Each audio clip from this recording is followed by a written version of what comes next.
Good morning, Robert. Oh, a lovely morning to you, Julie, and our viewer. Much thanks for waking up with us on this great day that we believe the Lord has made. And of course, it is how you view things that will determine how far you can go. So your mindset will determine your results. Yes. Indeed. Let's have a look quickly at what is on the local scene away from the NRM primaries. Well, let's begin with President Yoweri Kaguta Museveni. Yesterday, he inspected the construction works on Salama Road in Machindye Division on his day 2 of the Parish Development Model Tour. Now, the construction of the 8.1 kilometer road within Machindye kicked off last year in 2024. During the inspection, President Museveni urged the residents to get involved in wealth creation at household levels. The president also urged the residents to vote NRM to ensure smooth delivery. The National Resistance Movement is set and ready to hold its party primaries on Thursday, the 17th of July this very year in over 72,000 villages across Uganda.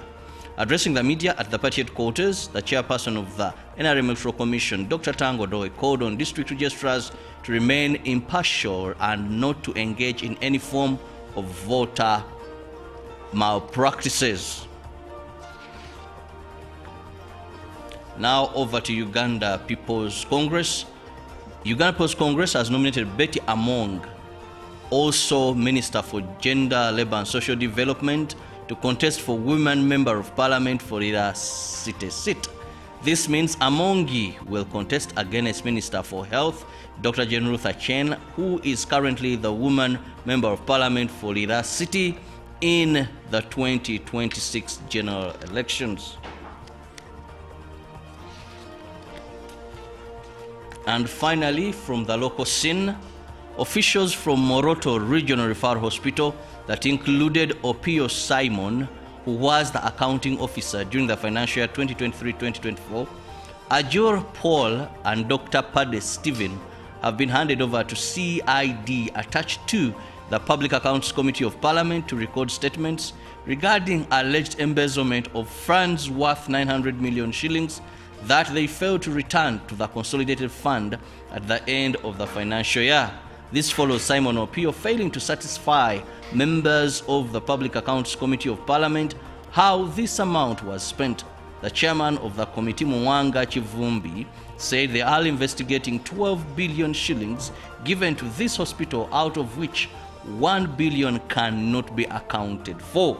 The Public Accounts Committee, while scrutinizing financial year statements for Butabikan National Referral Hospital, detected financial diversions in implementation of activities for the financial year 2023-2024. Wow, that brings us to the end of the highlights of our local stories this morning. Thank you, Robert. And looking at the highlights of what is across the globe, thousands of Afghans were moved to the UK in a secret scheme after data breach. And also AI and disinformation fuel political rivalries in the Philippines. But also ex-Nigeria President Buhari buried at home. What's in the dailies as highlights today? In the dailies, in the New Vision this morning, government releases 17 trillion. Now, much of the money to cater for pre-election activities and services. Also, the New Vision brings Museveni Commission's Chigo, Carpentry Village and Skilling Center. And also still in the New Vision this morning, we see NRM sacks 67 officials, issues election rules. And of course, Isaiah Katumwa, the concert that will be there. Then Namubiru brings gospel to the show. And also for those in the tourism sector, Magambo Chimps gets birth control implant.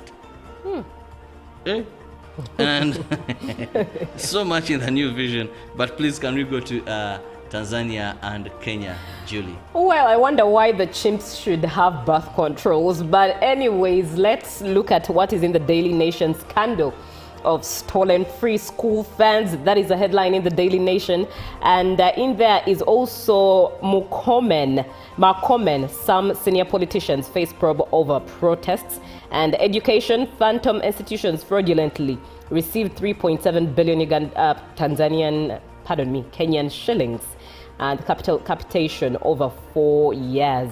And in there is Fahima Abdallah, new IEBC vice chairperson, and is a young woman of many firsts. But looking at what is in the Citizen as a headline, why Tanzania is EU's strategic partner in Africa. Also there is SGR linked to double cargo volumes at Kuala Dry Port, and cement glass makers plea over rising production costs. Also in there is varsity admissions open amid sweeping curriculum reforms. And that marks it for what we have in the dailies. It's Good Morning Uganda. The election season is definitely boiling and simmering more and more, and the heat is increasing day by day. Primaries are on for the NRM party, and we have a conversation with the Secretary General of the NRM party, that is Mr. Richard Twodong. So make sure that you stay around for that conversation. But for now, let's have a short break with some music from Jamaican talent Alain. Good Morning Uganda. Live from UBC Studios in Kampala. To vote NRM to ensure smooth delivery. The National Resistance Movement is set and ready to hold its party primaries on Thursday, the 17th of July this very year, in over 72,000 villages across Uganda. Addressing the media at the party headquarters, the chairperson of the NRM Electoral Commission, Dr. Tango Doe, called on district registrars to remain impartial and not to engage in any form of voter malpractices. Now over to Uganda People's Congress. Uganda People's Congress has nominated Betty Among, also Minister for Gender, Labour and Social Development, to contest for Women Member of Parliament for Ira City seat. This means Amongi will contest against Minister for Health, Dr. Jane Ruth Achen, who is currently the Woman Member of Parliament for Ira City in the 2026 general elections. And finally, from the local scene, officials from Moroto Regional Referral Hospital that included Opio Simon, who was the accounting officer during the financial year 2023-2024, Ajor Paul and Dr. Pade Stephen have been handed over to CID attached to the Public Accounts Committee of Parliament to record statements regarding alleged embezzlement of funds worth 900 million shillings that they failed to return to the Consolidated Fund at the end of the financial year. This follows Simon Opio failing to satisfy members of the Public Accounts Committee of Parliament how this amount was spent.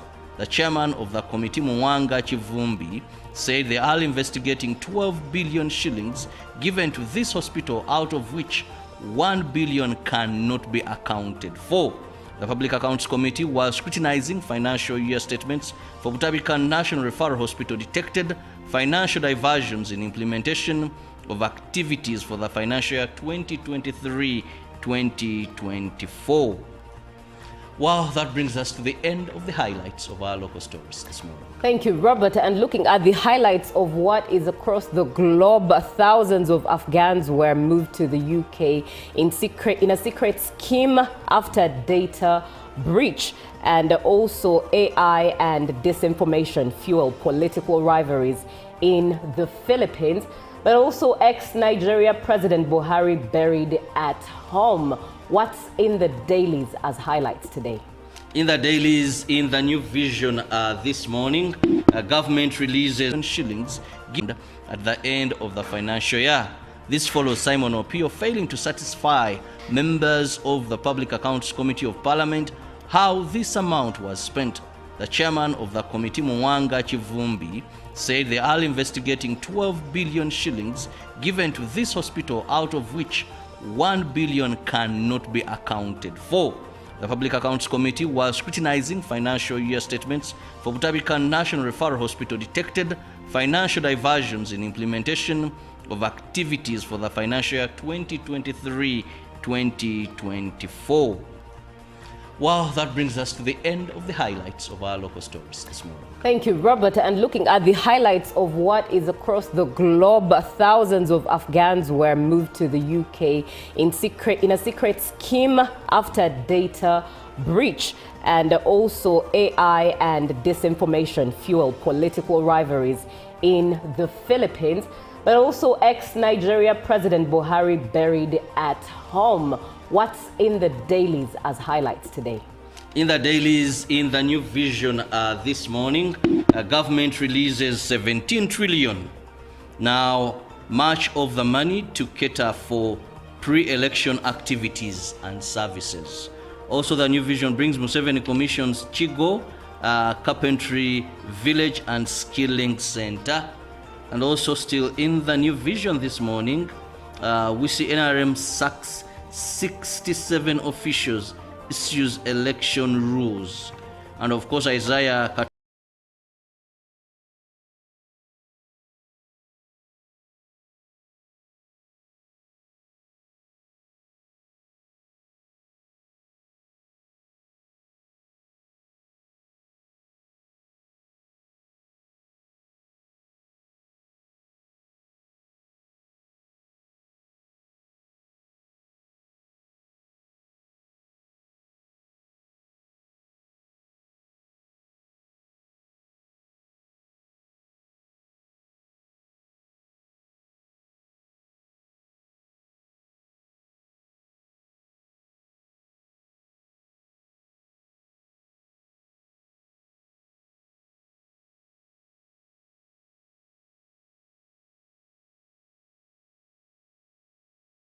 through the Ministry of Local Government, designed to transform all lives of Ugandans for the better.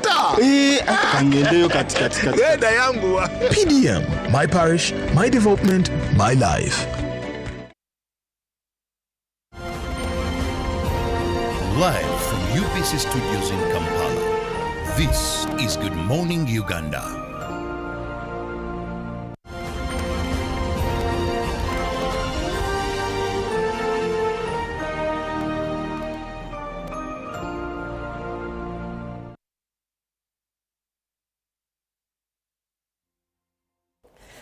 Good morning. It's UBC TV that you are watching on this Wednesday morning. Good morning, Uganda.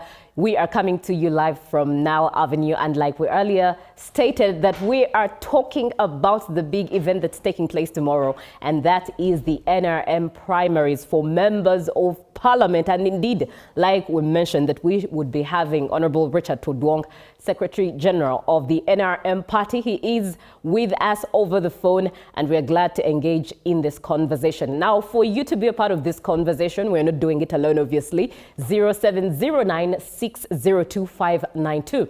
It's a WhatsApp number that you can engage and ask your questions to him, as well as share your opinions. Once again, good morning. And on set with me is Robert Chirabo Nyonyitono, and over the phone is Honorable Richard Todwong, who is the Secretary General of the NRM party. Good morning, Honorable. Good morning, and good morning, Ugandans. Thank you so much for sparing time and speaking to us. Thank you. Let's start off with a confirmation. Is it confirmed that the election primaries are taking place as earlier scheduled?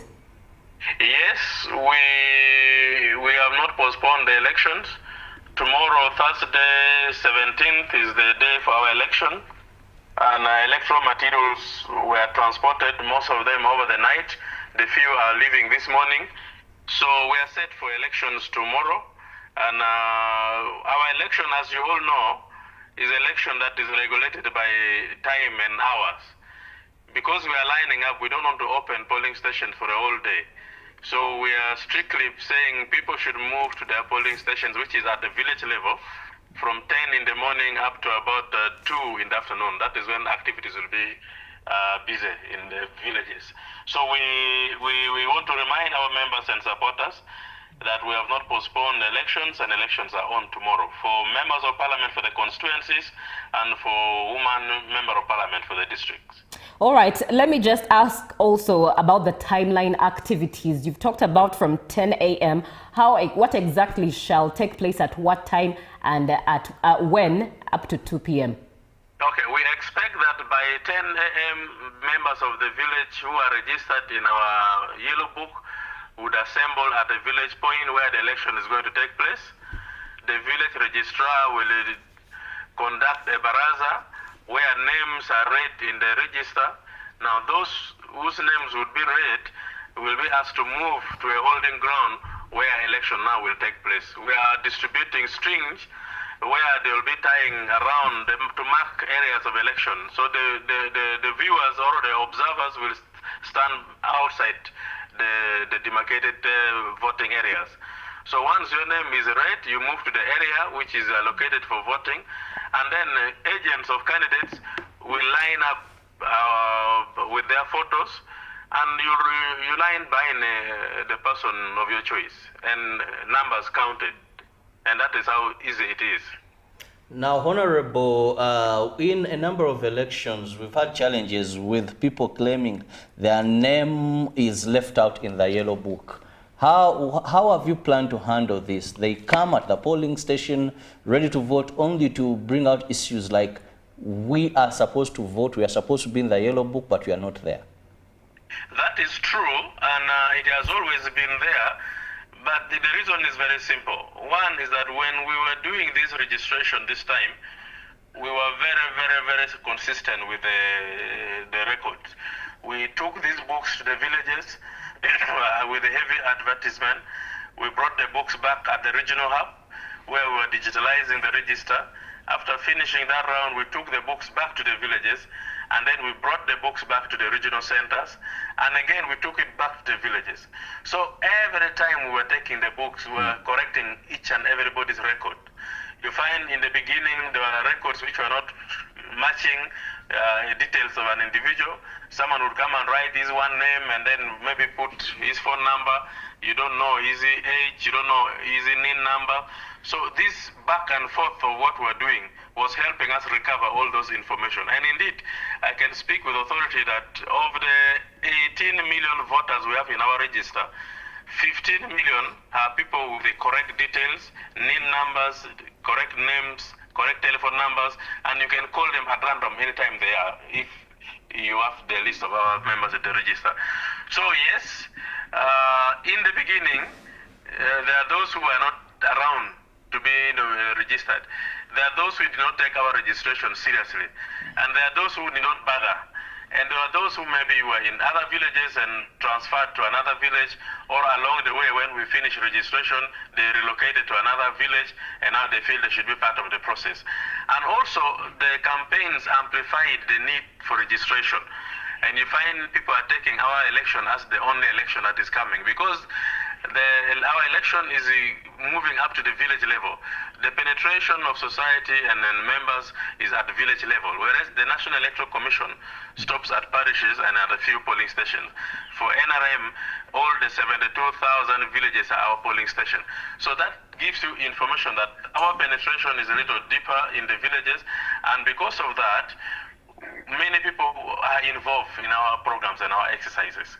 Now, along the way, a record, 72,000 records, definitely one or two names might be missing, one or two names might be written wrongly, and that could be the reason.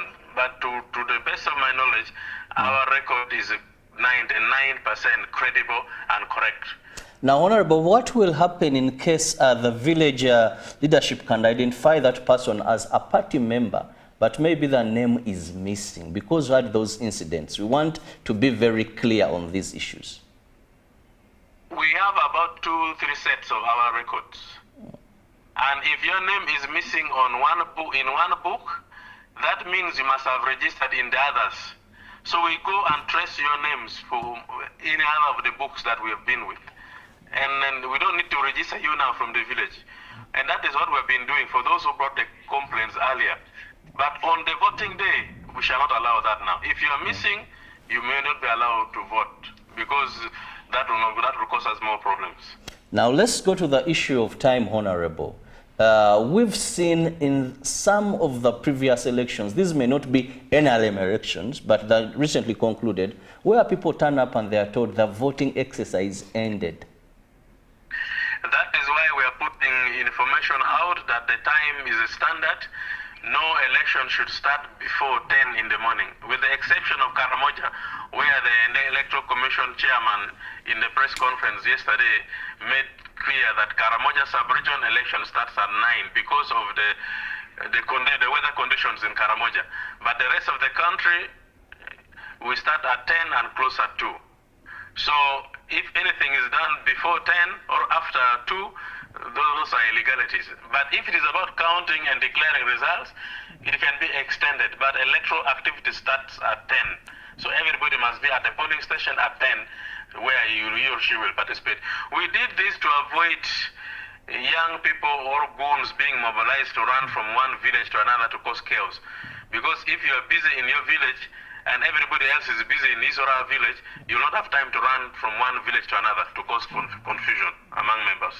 Right, Honorable. Now let's look at cases like Zimbabwe and Issinjero with what we know transpired.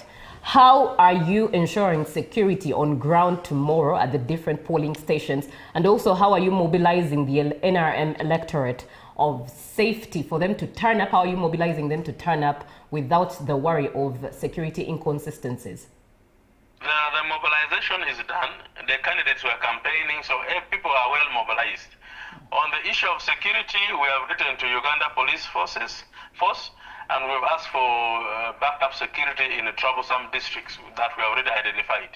Issinjero, Sembabule, Mubende, Mbale, and a few others that we have identified. We have added additional security in them. And for your information, in the past, there are constituencies that we intentionally, as a party, refuse to give flag to flag bearers who are elected because of such kind of behaviors. Now, in the press conference yesterday, we also made it clear to members that it may not be automatic that if you win, more so when you win unjustly, you should expect our flag. We can hold our flag. We don't give you our flag because the NRM flag is very expensive. You don't beat people, you don't kill, you don't burn cars, and you don't do all that, and you expect again to get a revolutionary flag to stand with. No. The flag is very, it's a holy flag, so we don't give it to any other person. So even for those who are contesting, we are warning them that if you win wrongly by stealing, by beating, by killing, by doing that, still the party may not give you its flag. So they should stand warned, and they should be civil in the process of campaign and the process of looking for votes.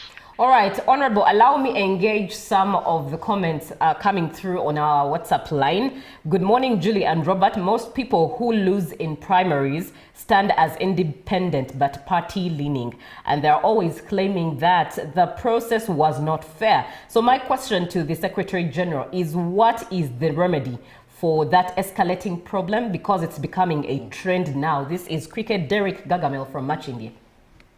Thank you, Derek from Machindi. That is true, and it's true not because the process is always unfair. It is true because of how people take elections. What brings you to offer yourself as a leader? Are you coming to offer yourself to serve the people, or are you looking for jobs, or are you looking for opportunities? Why would someone get a loan to campaign? Why would someone mortgage his property? Why would someone borrow, or why would someone do all the things some candidates are doing to make sure they win elections? Now that is the reason why there is always independent coming back to contest, not because the process is unfair. But for the process, I can assure Ugandans and everybody listening, the register of the party is very authentic and very clear, and all is set. They have already moved to the districts. More are going this morning. So with the register and materials for campaigns, everything is moving to the district accordingly. I need to thank my team at the center. I thank NRM Electoral Commission and the team at Plot 10 for working night and day to make sure that the materials are transported. So all materials have moved. Now, two, we have warned candidates that out of the many who are contesting, one will win and others will fail. Now, if you fail, don't expect to be declared a winner. and good enough this election is through lining up, it's going to be very open and transparent. In each and every village, no cheating, because we can do an audit before declaring you officially or giving you our flag. We can go back to your constituency and go village by village and ask the village members how election was conducted in the place. So this idea of changing declaration forms along the way, adding figures where there's not, it will not work in lining up, because it will be in the open and the numbers of votes will be known by the village members. So we shall do an audit of election results where there is contestation. But also, the other thing is that we're going to have tribunals. These tribunals will hear electoral petitions from members who feel aggrieved, and after that they will advise accordingly based on the research I've talked about and based on the findings and facts that they would have established. So there are all stages that would make an aggrieved person bring forward his grievances to be heard in the party, and therefore we don't expect many to go as independent. Now, Honorable, as the Secretary General of the National Resistance Movement, we clearly want to hear what is the stand of the party regarding independence, people who lose and contest as independents. It depends on the reason why you have gone as an independent. There are others who really, you see they are properly cheated and they are cleared by the party to go as independent. Okay. There are others who just go as independent on their own without even being heard, without filing an electoral petition, without even, because in their mind they are fixed that they must be winners. And if you become a loser, you feel that is not the right election. You should go and make sure you win. And those are the people that I'm warning, that if you are defeated fairly, elections are not perfect and 100% correct. That is why they say elections must be fair and accommodative to everybody. So if it is fair, that means there could be room for error. So that error, the margin of error, you should determine that if that error was not there, would you be a winner? If the margin is like someone defeats you with the 1,000 votes, 2,000 votes, and then you claim there was a ballot stuffing in one polling station where someone got maybe 10 votes more. The way of burden and the magnitude of the claim would be weighed by the tribunal, and it will be guided accordingly. So it is not a do or die. Our members should not fight each other because of this. And I think internally in the party rather, we are working hard to make sure that we sensitize our members going forward. That election is not a do or die, it's a service. And also they should know that you don't market yourself, you don't market your manifesto. They have no manifesto. Whoever is going to be elected as a flag bearer is going to market the manifesto of the party. And we are drafting this manifesto. So we're just looking for salesmen. We're not looking for people with the manifestos. They were busy telling people, I'm going to do this. You are not supposed to do that. It is the party to do what you are promising the people. So you have to wait and see what is in the party manifesto that you will stand and market. And so we're also helping them to understand that it is not about them, it is about the party. Very interesting perspective indeed that needs to be educated to everyone involved in these matters. Staying with matters independent, Honorable, this year the campaign strategy for primaries in the NRM party were quite different. We were introduced to something called the joint campaign strategy. Do you think that it solves the problem of independents rising up? Julie, that was a very interesting thing. It's in our constitution. But if you read the society, the population, the culture, the people of Uganda, that will make you understand where people still live in a communal way. The whole north and part of eastern Uganda, many people went for the joint campaigns because it is only through joint campaigns that the commune system of life is still upheld. And it was very interesting that in many parts of the north and east, they allowed joint campaigns. The candidates were moving together, they were attending rallies together, and it was very interesting. They even write numbers, you pick your number to talk, others pick number 1, number 2, depends on the number of candidates. Apart from a few in the urban areas, and that tells you that the structure of society, if it become urbanized, it even changes the pattern of life and the pattern of behavior. Because in urban areas now, people are more to themselves and more alone, and therefore they wouldn't want a commune system of living, and therefore they preferred individual campaigns. And then I was studying this very well, that you find areas of Bugisu, Bukedi, Busoga, Buganda, down to Ankole, Rwenzori, up to Chigezi. Individual campaigns were more promoted than group campaigns. So we, as a party, we have studied this trend and pattern, and definitely we are concerned that it might not be a uniform thing going forward, though it would be good for the party that we should have people move together, because this is an in-house campaign. But you saw the violence that came because of that, and we are thinking of how to improve that going forward. But it's a good idea. Now, Honorable, you're going into the NRM party primaries. And I want to say, I think it's only the NRM so far that does it this way. Other parties have their ways of doing things. But one would ask, what is the intention of these primaries? Because sometimes we've seen a person succeeds as the NRM flag bearer, goes and meets your opponents and is beaten hands down. Then the other one who lost secures victory. So a primary is still giving you the best. Are they meeting their reason? There are two answers to that. One is that we are a very democratic party. We allow freedom of expression and freedom of choice. When we have candidates that want to run against each other, we give them opportunities. And these opportunities can only be done in a democratic way. We are not a dictatorial party where we unpick candidates like other candidates or other parties. Two, our party is a mass party with a broad list of membership. And therefore, selecting one among the many, you have to do it in a democratic way. Whereas in other parties, it is always difficult to even get candidates. That's why they just pick and appoint. So because of that, it has made it very, very hectic to us, because we sponsor candidates in every constituency and every election in Uganda.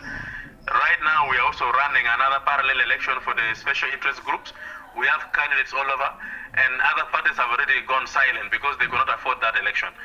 Two, at the village level, we sponsored elections of LC1 chairpersons in all the villages of Uganda.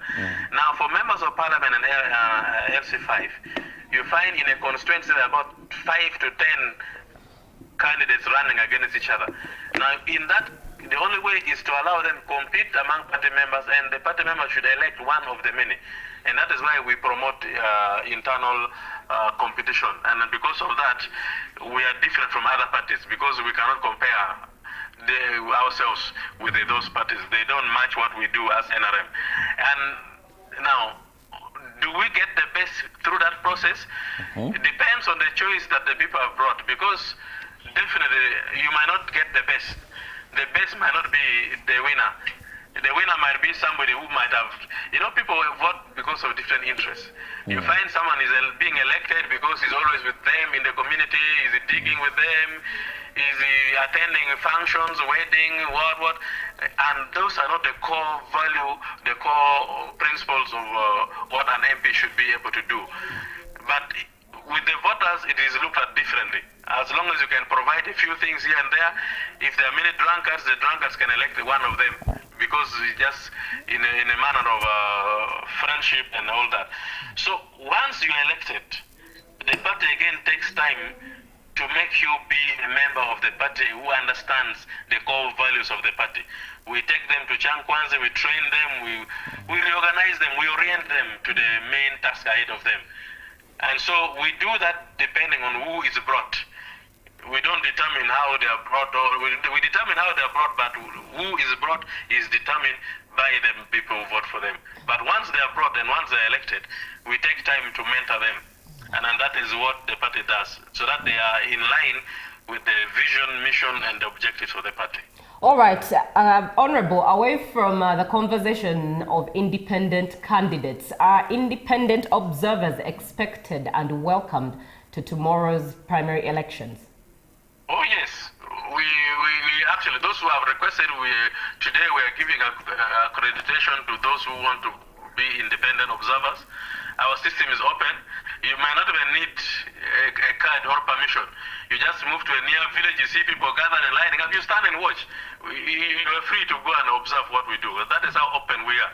We are not limited to any conditions. All right, let me engage some of the comments coming in from our viewers. Good morning, Uganda. I'm Odaro Vincent from Tororo. I urge all voters to be calm and peaceful in this election, and candidates who lose should consider defeat because life must continue after elections. Wishing all of them free and fair elections. And good morning, Uganda. Good morning, Julian Robert. This is Isaac Wanzala Aizo watching from West Nile. For the NRM party primaries, it's still out there for us to watch. We expect discipline among the voters and candidates themselves because it's where it will give the image of the party and democracy within the party. Honorable, those are some of the questions, rather opinions and comments coming in from our viewers. Allow me also ask you what lessons you've picked from primaries before in the past years that you're carrying into tomorrow's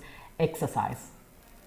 Like I told you, in the past primary elections, one, we did not realize that where our voting system is through lining up, we could not have opened polling stations for the whole day, because you find young people mobilized to participate in one village. After they finish, they run to another village, they participate. So you find groups of young people running from village to village, and they are counted in all those elections. Two, we also realize that in the lining up, there are people who count people differently. They start counting in English, in the middle of the line they turn to Kiswahili, towards the end of the line they declare the number in the local language. So you find total confusion. So this time we say no, let's limit the time for participation to avoid people moving from one village to another, so that you are busy in your village. Two, let agents of candidates be part of the counting. The registrars will count, the village registrar will count, but the agents of candidates will be moving with him also to take note of what is announcing at the end, because that is very crucial. So we have learned our lessons in the past. It was not easy. In the past it was very, very chaotic, but it was learning. It was the first time we were doing that, and it was very massive, and so we have learned our lesson. This time we are not going to allow that. Now, Honorable, how soon will the results of the winners be declared? Because also last time had a bit of delays that also created a bit of commotion. We are working hard to make sure that by 4 or 5 o'clock in the evening, the results are declared, winners are declared. Because these are open things. You count in the village, they know. So you just collect, you just forward the results. The results are not going to be declared at parish level, neither are they going to be declared at the sub-county level. They are going to be declared at the village and at the district. So that is how the 30 centers is at the district level. And we know in the shortest possible time, every village would have forwarded the results, and the results are declared. Okay, that is very interesting, in the shortest time possible. Now, also, Honorable, we usually have a bit of divisions after these party primaries, yet you will be heading for the national or general elections. Now, which plans do you have? We saw an NRM candidate who lost decampaigning a fellow NRM candidate or declaring support, not as an independent, but for the opponent. So this time around, how have you prepared for such? We have a tribunal which is going to sit after the elections to hear electoral petitions if there are any.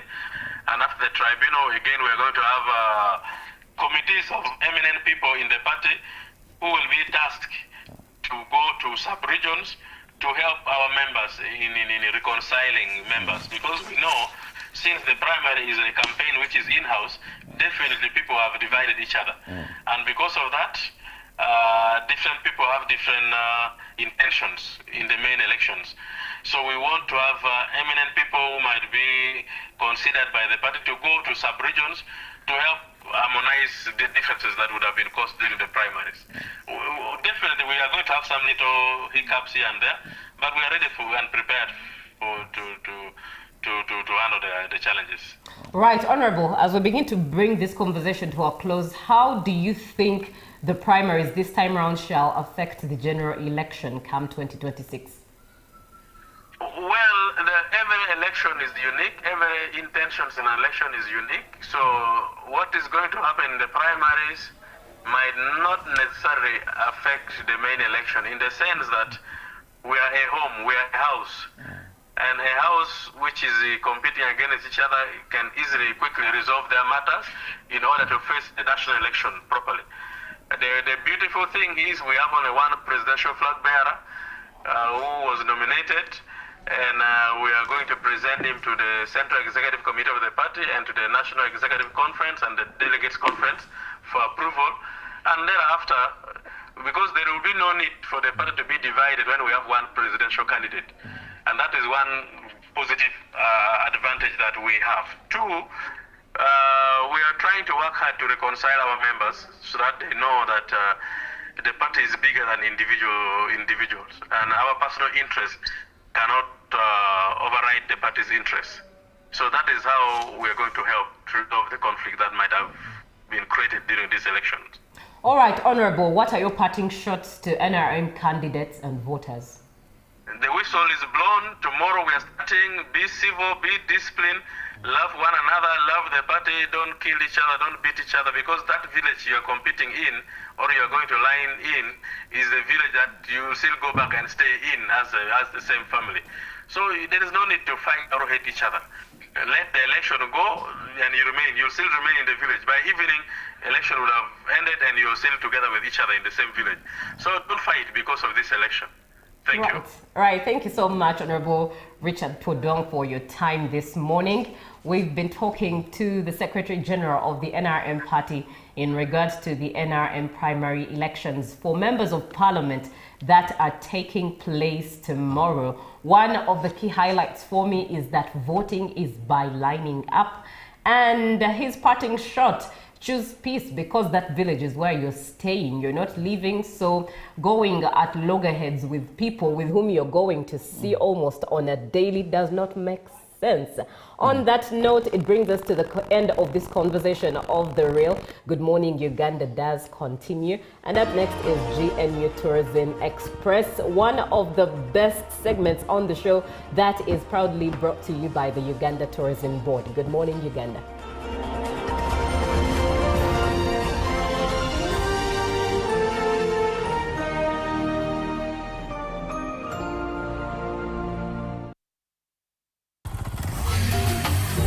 Hello, Kampala, Uganda. In response to the national call of strengthening the traffic security, Good Products Group HGO brand has officially launched the Rider Selection Campaign. Registration is now open.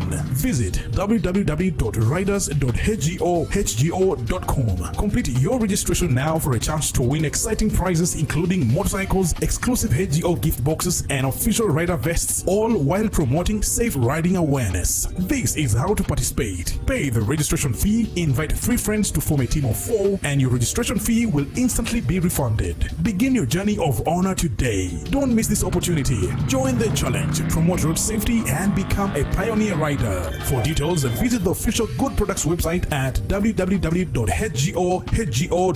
or call toll free 0800-335-555 or visit our offices at Kingdom Kampala 3rd floor to register now and win prizes worth millions. Juko. Yo. What you check the shopping, man. What's your secret? Uganda, haven't you heard of the parish development model PDM? Yes, I did, but I thought it was just a talk. No, Sebatia. It is real. I and a few friends together formed a circle, accessed money from the PDM, invested in a portrait project, and now things are moving. Joko, I thought I was one of your friends. You are. But you left me behind. I didn't leave you in poverty. What you do, just visit your LC2 chairperson and your parish chief and start the process of economic transformation. Just like that. The parish development model is an initiative from the government of Uganda through the Ministry of Local Government designed to transform all lives of Ugandans for the better. PDM, my parish, my development, my life. Taxation is a bit complicated, and the only way to demystify it and make it as easy to understand and to comply with is through engagement. Is there a limit to the number of cars a returning citizen is bringing into Uganda? Who has paid the excise duty on this water is not the supermarket which has sold you this bottle at 1,000. It's not the business. It is the man who is going to drink this water. We strongly believe that it will only be through such constructive engagement that we'll be able to broaden our tax base and build our country together. Buza Kamiso now. Now you can get direct answers. Send your tax-related questions via WhatsApp or SMS to 0790-141-887 and the Commissioner General of URA, John Musinguzi, will personally address them. Tune in to UBC News Tonight every Monday and Wednesday for expert insights and clear explanations. Buza Commissioner. Live from UBC Studios in Kampala, this is Good Morning Uganda.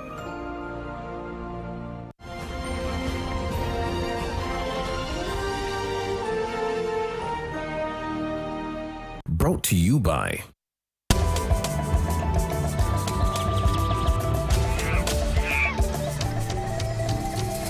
Uniquely Ours. Explore Uganda. Good morning and thank you for choosing UBC. My name is Zakia Lucky and we are on Good Morning Uganda Tourism Express. My face is just delighted with a smile because we are getting into the best part, which is food, and we are bringing it to you the culture way. We are still digesting. You've seen us go through all these activities: poetry, pottery, art, and now it's time for culture foods. With us are contestants from Miss Tourism Southwest, and we are getting to drive just to learn about culture in Southwestern Uganda. We are in Kabale.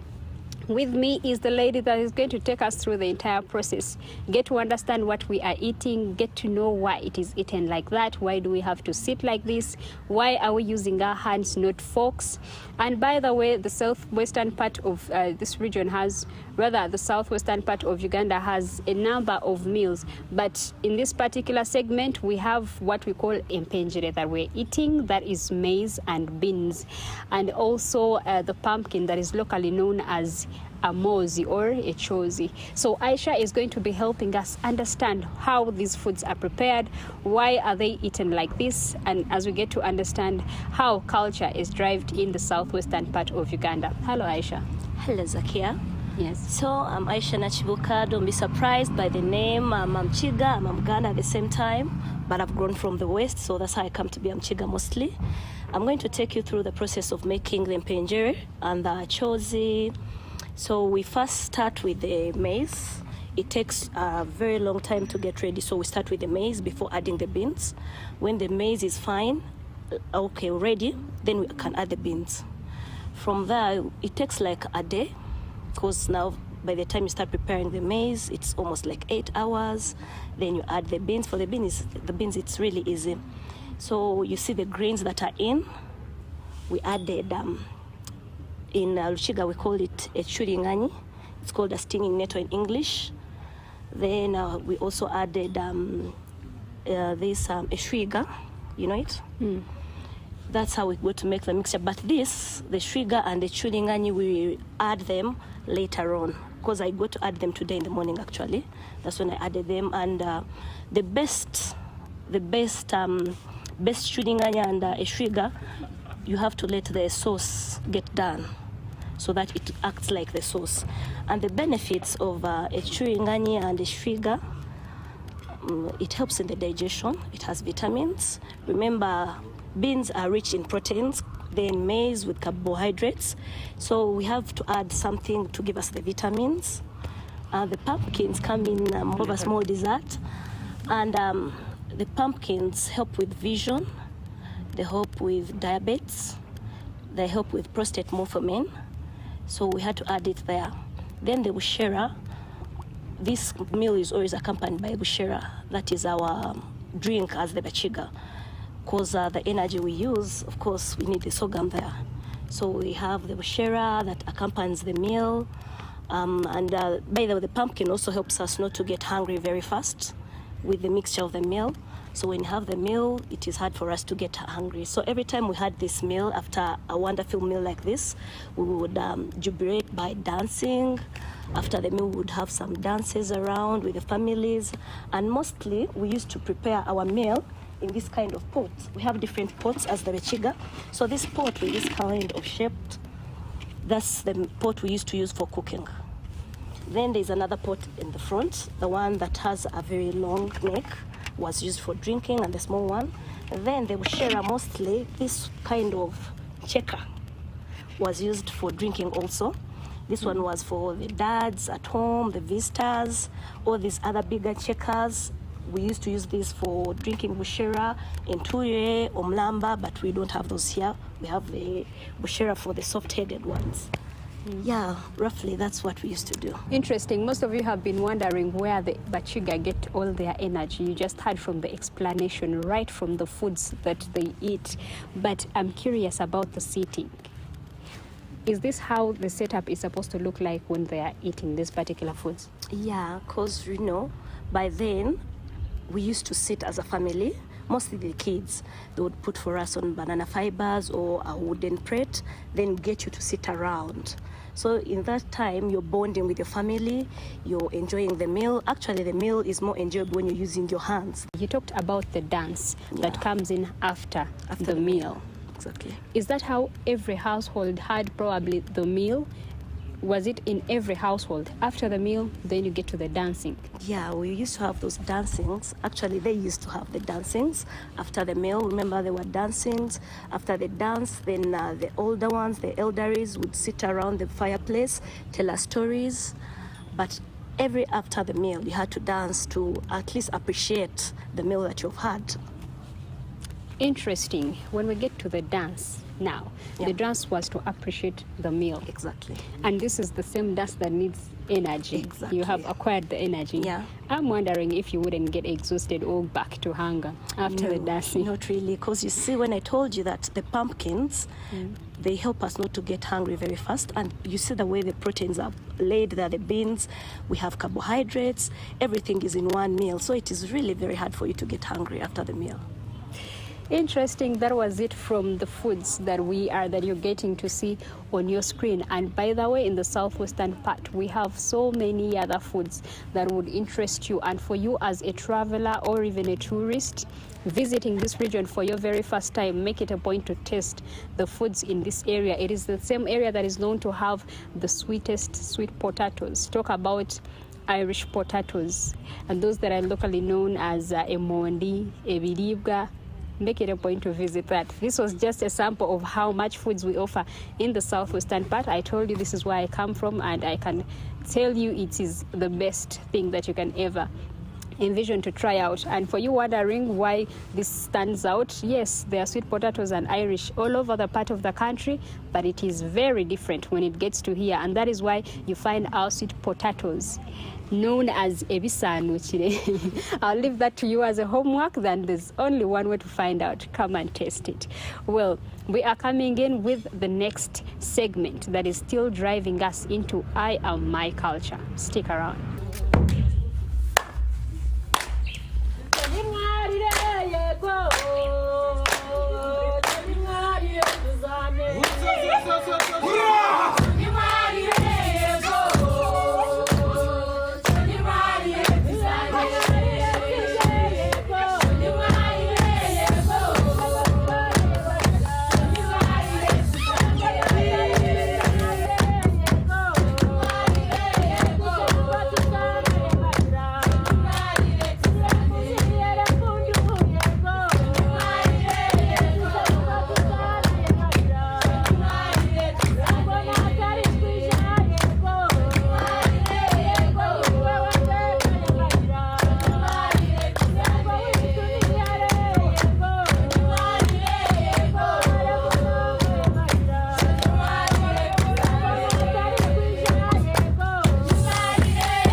have eaten, you've heard it all how it's done culturally in the Wachiga. You get to see the foods, and you heard it also that they get to the dance just after eating to celebrate and be happy, bonding, togetherness. And with me is Derek, who is a cultural dance choreographer. He's going to take us through this particular dance, which is called a Chizino.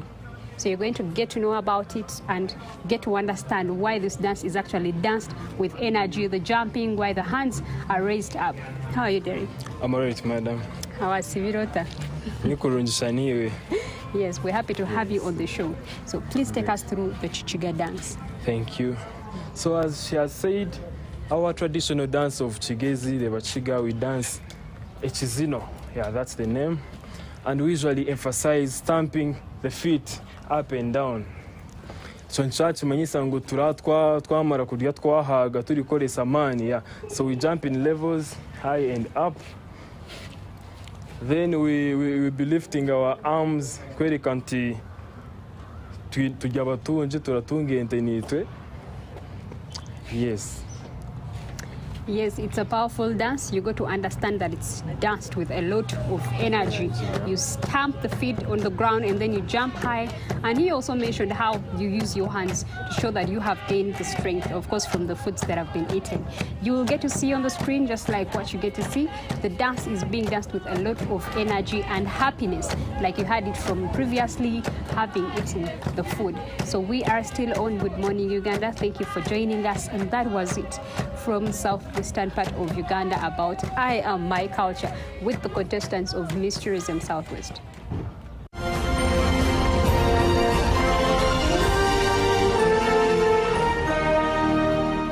Brought to you by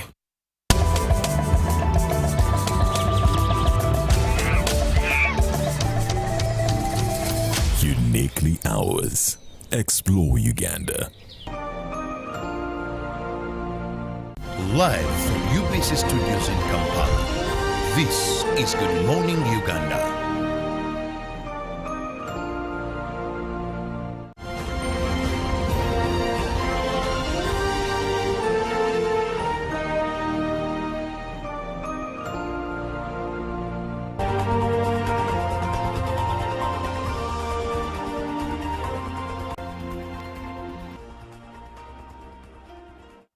Good morning to you. Thank you so much for always choosing UBC TV. It's time for business, and we are starting off with Momo that launched the Power to Be campaign, which aims at redefining a new era of digital empowerment for all Ugandans. Now, the campaign targets both individuals and businesses to achieve their full potential through harnessing MTN Momo services, which include payments, borrowing, savings, and investing, among others. It gives Ugandans the vital fintech tools that they require to effectively participate in the digital economy and is in line with MTN's Ambition 2025 and Uganda's National Development Plan and Vision 2040. Now, moving on to matters ICT, Uganda continues to face the challenge of youth unemployment, where over 41% of youth are unemployed. Now, the Permanent Secretary of the Ministry of Information, Communication Technology and National Guidance, Dr. Amina Zawede, officiated at the Entrepreneurial and Digital Skills of Employability of Women, EDAW, at the ICT Hub in Kampala. The training skills different categories of women from universities, government and the private sector and communities with digital and entrepreneurial skills. The training is an affirmative action to boost employment in the labor sector. The trainees shared their expectations after the training. Now, over 140 ladies from Makerere University, Makerere Business School, Gulu University, Mbarara University attended the Entrepreneurial and Digital Skills for Employability of Women, an initiative of ICT Hub and Makerere Business School. Still sticking with matters digital, Centenary Bank Uganda has partnered with InterSwitch to enhance digital and financial inclusion in the money access ecosystem. Now, the duo has signed a partnership of interoperability to share data and other money transfer services, whereby at the InterSwitch quick teller agents, all Centenary Bank services can be accessed. The collaboration between InterSwitch and Centenary Bank to share necessary data while using the quick teller initiative will improve inclusivity in the digital finance ecosystem. InterSwitch has deployed at least 20,000 agents to provide financial services for different financial institutions and enable payments of different utilities and for goods. These two tech financial operators assured customers of quick access and safety from fraudsters. Through use of machine-aided tutorials, InterSwitch and Centenary Bank commit on improving the acceleration of digital literacy and adaptation of digital banking channels. Now, still sticking with matters electronic, in a major shift towards a green economy, the border sector is now championing the use of electric bikes over traditional fuel-powered motorcycles. According to Maweje, this green revolution is set to transform livelihoods, slash costs and clean up the environment. Electric motorcycles, once seen as futuristic, are becoming the new normal. Riders are discovering that these bikes offer more than quiet motors, and they are affordable, don't require fuel or engine oil, and are environmentally friendly. To support the shift, the union will provide 2,000 electric bikes to riders across the country. Today, 500 have already been distributed, an indicator of its intent to deliver 10,000 bikes by November 2025. The border industry is a lifeline for many, and riders describe it as their job and source of income for family welfare and school fees. However, many have struggled due to exploitative loan terms for fuel bikes. Right, now let's have a look at what is with the Forex rates as of 15th of July 2025. And as of yesterday, the dollar opened at 3,579.50 and was selling at 3,589.50 by midday. It had dropped to 3,578.91 and selling at 3,588.91. Closed in at 3,578.77 and selling at 3,588.77. The British pound opened at 4,810.58 buying and was selling at 4,824.02. The euro was buying at 4,182.50 and selling at 4,194.19.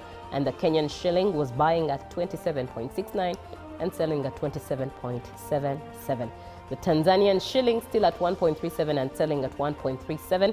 And the South African rand increased a bit from 200.35 to 200.91 selling. And that brings us to the end of GMU Business. The show still goes on because, as is every Wednesday, we have a conversation with the Uganda Cooperative Alliance. And I know you have those questions, so save the number 0709-602592 as we talk about empowering women through cooperatives. Now, men, do not feel sidelined because you have women in your lives that need to be empowered as well. Daughters, wives, mothers, sisters. So as well, you are welcome to the show. It's yours to watch, ask and engage. Good morning, Uganda.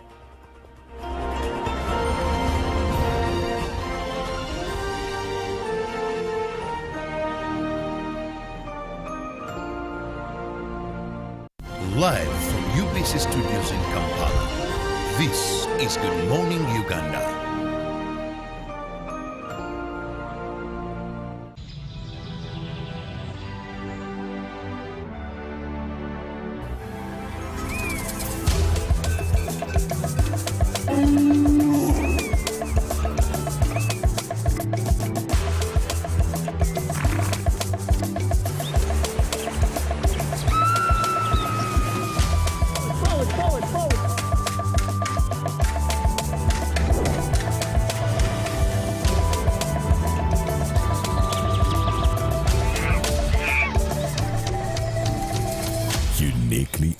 hours.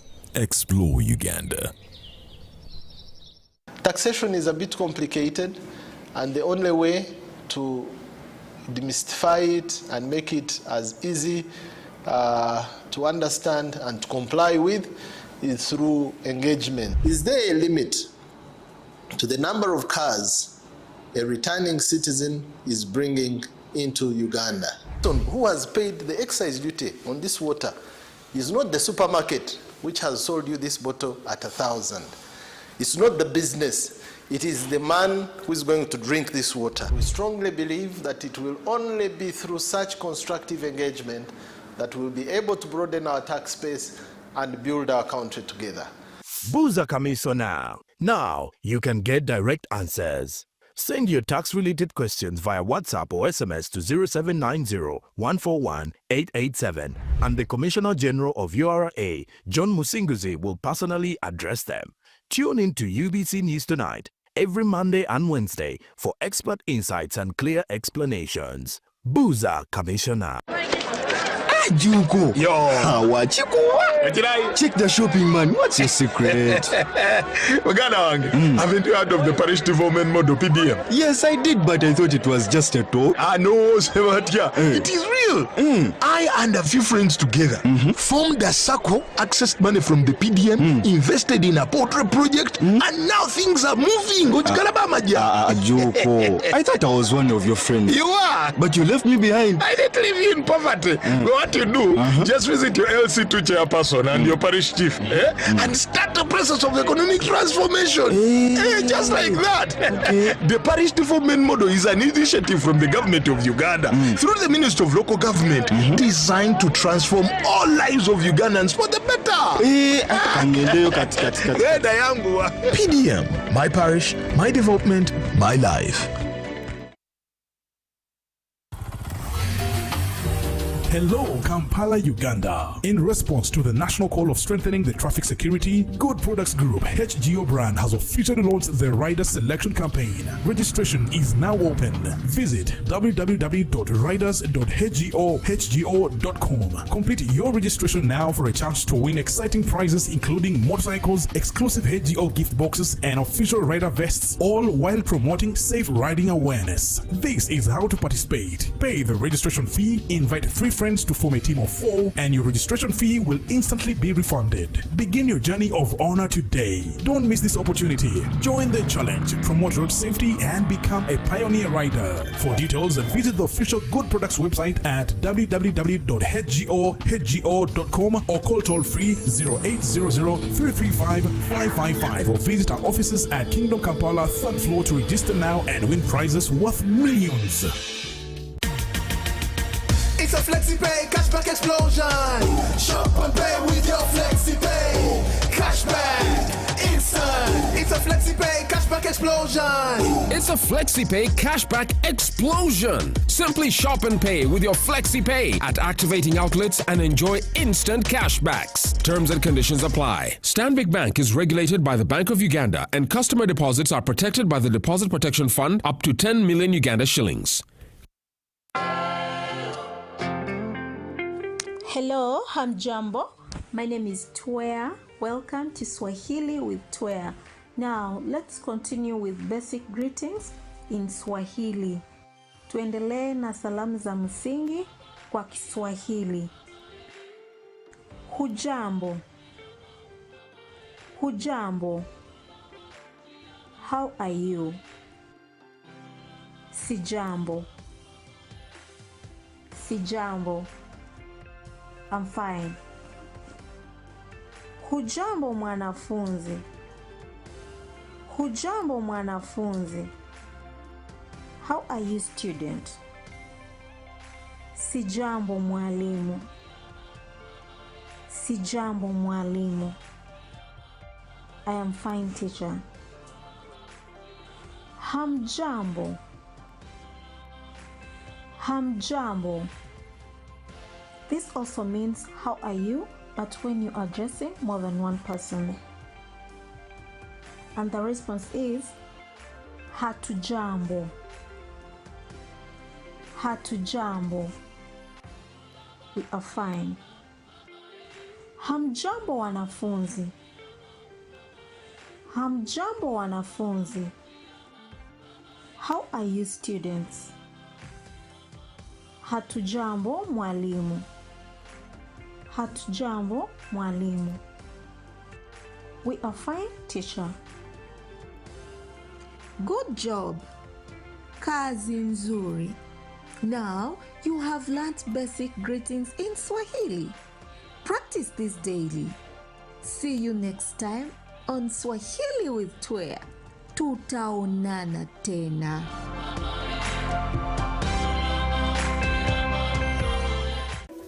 In a nation hungry for truth, a world where every story matters, there exists a beacon of trust and reliability. For decades, they've been our voice and our window to the world, holding the mirror of our history.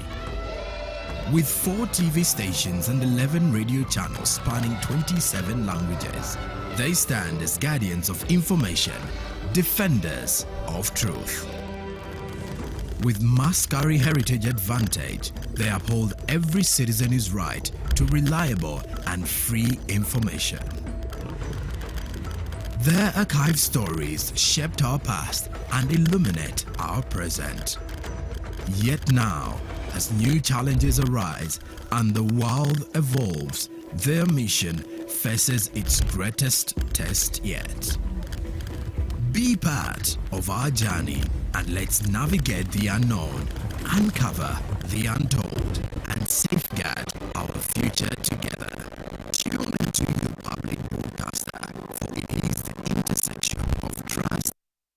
Goes to UBC. Your story, and every voice matters. UBC, inspiring Uganda. Pick of the day on UBC. Every Wednesday, 10 p.m. on your public broadcaster.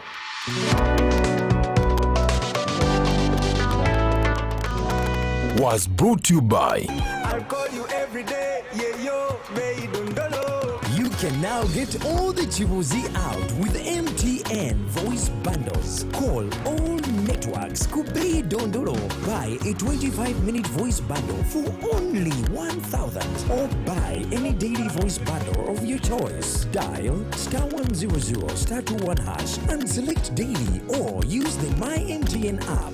When we talk together, we are unstoppable.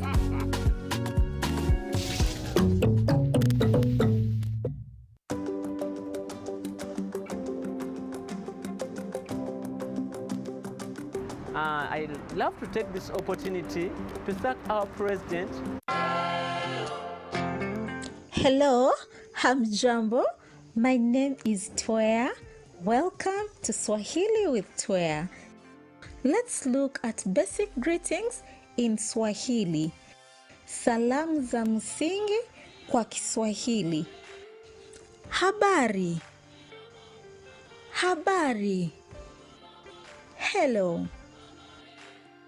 Habari gani? Habari gani? How are you? Habari gani rafiki? How are you friend? Ni nzuri rafiki yangu. Ni nzuri rafiki yangu. I'm fine, my friend. Habari za asubuhi. Habari za asubuhi. Good morning. Habari za mchana. Habari za mchana. Good afternoon. Habari za jioni. Habari za jioni. Good evening. And the response to all this is ni nzuri. Ni nzuri, which means I'm fine or it is fine. Good job. Kazi nzuri. Now you have learnt basic greetings in Swahili. Practice this daily. See you next time on Swahili with Twea. tutaonana tena. Live from UBC Studios in Kampala, this is Good Morning Uganda.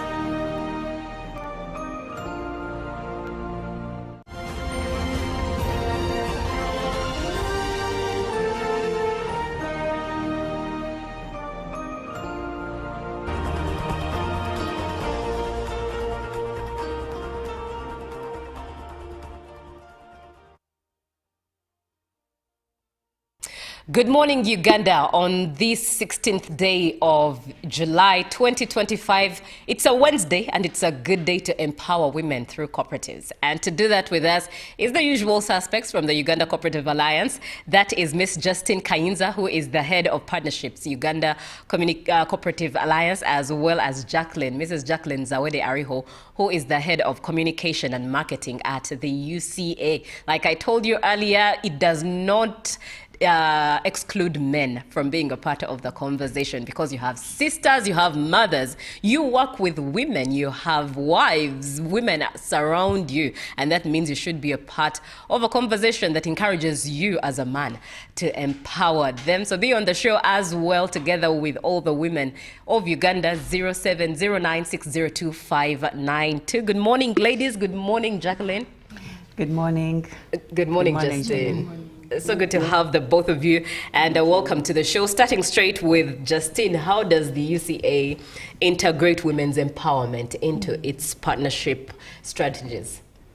Thank you so much. Good morning, viewers. Once again, Uganda Cooperative Alliance, maybe briefly, is the apex body of registered cooperatives in the country. And UCA empowers women through her mandate. And this mandate ranges from arbitration, representation, mobilization of resources. So as Uganda Cooperative Alliance, one of the ways we do empower women in cooperatives is, one, training them in leadership. When we move out to the different regions of the country, in our trainings, we encourage women to take up leadership. First of all, to be members in these cooperatives, but secondly, to take up leadership. Our communications department has documented some of the success stories of women, and they are still, the department is still documenting. And from these stories, we want to, so that's one way of sharing testimonies. Like we have our vice chairperson, Madame Oroma. She has very good products from cooperation, from the corporation. She has the women-led cooperatives. We have some cooperatives in Kasese. We have cooperatives, like there's one in this called Chankwanze, Bachara, tukorere hamwe, like as women, let's work together. There's a cooperative also called Bika Onguze from Kichwamba sub-county, and these ones are in Rubirizi. So these ones, we work with partners also. That's another way of empowering them, through partnerships. We work with partners. The Worldwide Fund for Nature took interest in those cooperatives, which are in those two women-led cooperatives in Rubirizi. So we also do linkages. We link some of these cooperatives to partners who can support. At one time, we're working with the UN Women, and the major focus, of course, for them, they will majorly focus on the Sustainable Development Goal 5 of gender empowerment, making sure that the women are not left behind, the bigger SDG picture of yes, let's not leave anyone behind. So as Uganda Cooperative Alliance, we work hand in hand with government. When we, if I'm to walk you through our strategic plan, one of the pillars are not one of our key pillars is women and youth empowerment. So that is a key area of focus. And this especially was highlighted when we carried out a capacity needs assessment as Uganda Cooperative Alliance. We realized that the participation of women in these cooperatives is still very low, and the youth. So as we revise the strategic plan for the next 5 years, this is one of the key areas we are focusing on. We are saying, as Uganda Cooperative Alliance, we are not independent of government. Actually, we work hand in hand. We supplement government work. So we are saying that we should flow together as with the bigger visions of government. So through our roles, arbitration, resource mobilization, linking those women to the different partners who can support, like Agritela is one of our key partners. So these are some of the areas we have. The interconnectivity. Right. Let me head to Jacqueline. Please do share some of the challenges women face that hinder their participation in cooperatives. Thank you so much, Julie. And it's such a coincidence that we are women here. I know, I know. But Julie, you will concur with me that traditionally, women have always been left out in very many things. They have been not included in very many things in terms of leadership, in the social and cultural development. Women have always been left out. You know, for us women, traditionally, we knew that our place was the kitchen, that it was the home. We are the ones to take care of the children. We are the ones to take care of the domestic work. And because of that, we were left out in terms of economic development. We cannot go out. Let me tell you, there's a story of a woman. I think this is a story that actually was doing rounds on social media.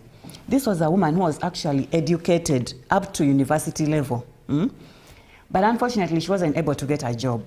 And she went and got married to a wealthy man. She married in a wealthy family. Yeah. And you know, this man used to, you know, he actually refused her from going to work. He said, after all, I'm providing everything. I'm taking care of the children's school fees.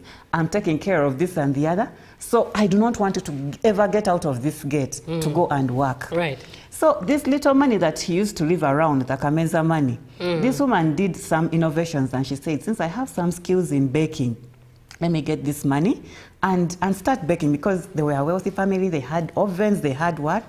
I said, let me do some economic empowerment for myself. I won't just stay here like a frog, a stagnant something. What are they called? Those things that just stay there without moving. Yes. So she went and actually did an advert on social media, and she got orders for cake. Oh, she was happy. I'm going to do something. She started making cake. She started doing this and the other. The man came back and found this woman had made money out of cake. She got that money, the man got that money and tore it up. Can you imagine tearing up money? Because because he found that the woman had made that money, and he had made it clear that I do not want to ever see you making money because I'm providing for you. You know, there are some people who think that it is better to cry in a limousine or a Benz than to laugh on a bicycle.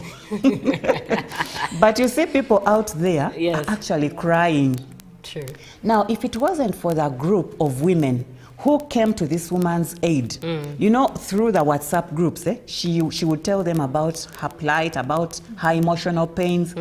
They came to her stealthily, you know, like you're stealing someone out of their house. And you know, they had children.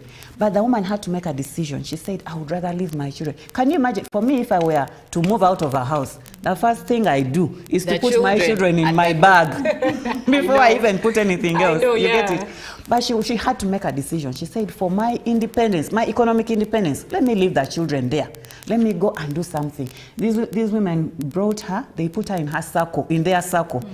And they said, since you have the skills, she was educated up to, she had, I think, a degree in accounting. She said, you can skill us in these financial things, in these financial skills. We can now start up a circle that is really heavy and good. And that is how she told her testimony on social media. And that is how the woman developed.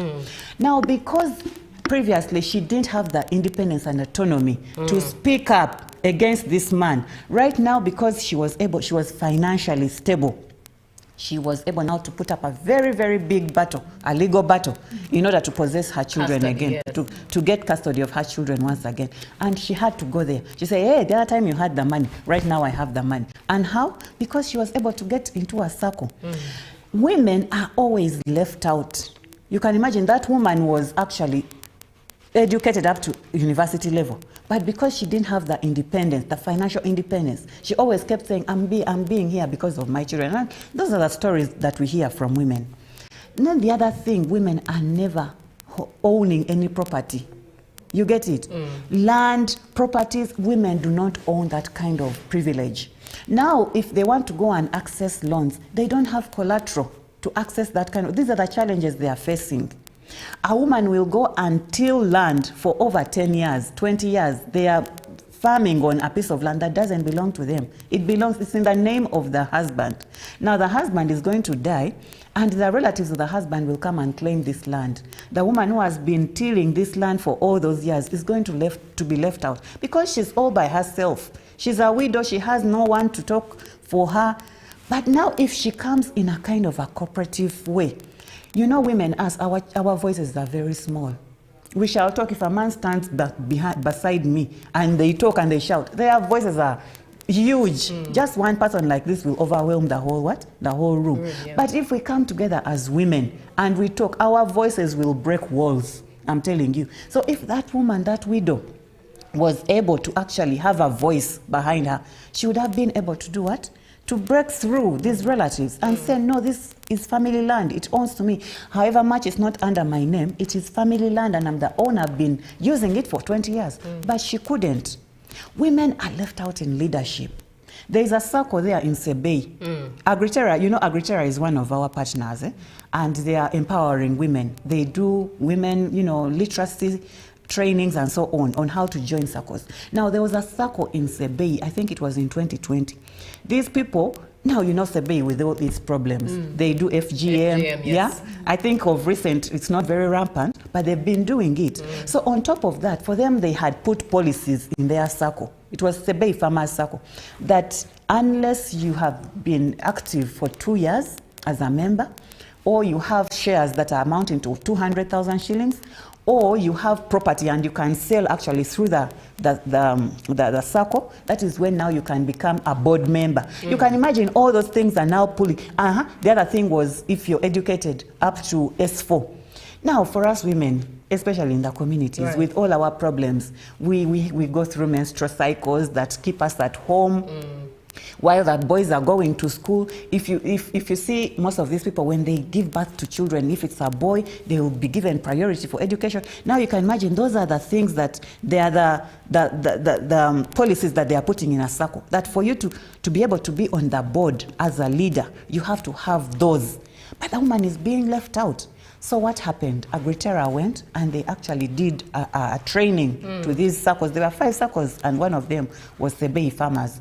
And they said we have to revise these policies. Right. That it will just be 1 year. It will just be 1 year of being able to be part of to be active in this. And also the education had to be limited. So that, and as I speak right now, women have taken over the leadership of Sebei. Right. So, you know, from these challenges, you see how solutions are being created, yeah, from these challenges. And it's all up to women to come out and voice these discrepancies for themselves in order to be heard.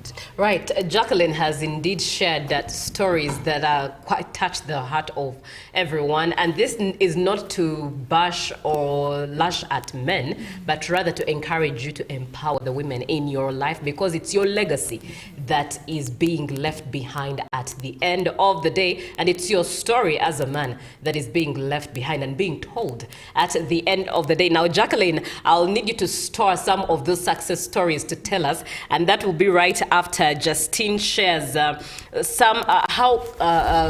cooperatives in Uganda have helped transform the lives of women economically and socially. Well, yeah, in Uganda, one of course, the cooperative model, yes, is one of the drivers, one of the vehicles we want to use to empower women. So in Uganda, we see, maybe I can start from the legal angle of it, that Uganda has put in place favorable laws that protect women, that encourage women participation in different spheres of the economy. When we go to our constitution, I think it's National Objective 15, which talks about recognizing the contribution of women in society. So through such a law, our contribution as women, even in the cooperatives, is recognized by government, of course in the different spheres of life, but here we are zeroing on cooperatives. When we go to Article 33, then that's about gender and women empowerment. So we see that government has created an enabling platform in terms of the laws to make sure that women participation is scaled up even in cooperatives. So even as Uganda Cooperative Alliance, this year as we celebrated the International Year of Cooperatives, our theme was cooperatives driving inclusive and sustainable solutions for a better world. So this theme speaks very well to empowerment. It's a way we want to assess, we want to really evaluate what have the cooperatives done in empowering Ugandans, especially the women. We have Ms. Jacqueline has been giving testimonies. I come from Mount Elgon. There's a testimony of a lady called Nandutu from Sironkwe. She's called Merida Nandutu. This lady, when you read her story, she has grown up in this community. In Ibugishu, we do grow coffee. So she had grown up in this community, seeing how women are participating in the pruning, in the drying, fermentation of the coffee. So she picked interest. Even as she went to school, of course she would work with the women. And she realized that there was even gender violence. Miss Jackie gave us that story. It happened, that story was captured, but it's just a case study of what happens in the country. So now what she decided, when she grew up after school, she said, let me start on a cooperative. How do I help the women? Actually, through the policies, even as we get down to our cooperatives, we need to see that the policies we do favor women participation, women membership. But above all, of course, we want to help them to gain the skills. We don't want the laws, like them to think it's just tokenism that, yes, I'm on this board, but we also want to empower these women to articulate the women issues and cooperative issues at large. So what this lady, what they did in their cooperative, actually she called it Bayaya. Bayaya is like brotherhood, sisterhood, yes. So to reduce on the gender violence, for them they put up a policy that if coffee was brought for bulking, was brought to the store or for selling for bulking, because in cooperatives we do bulk.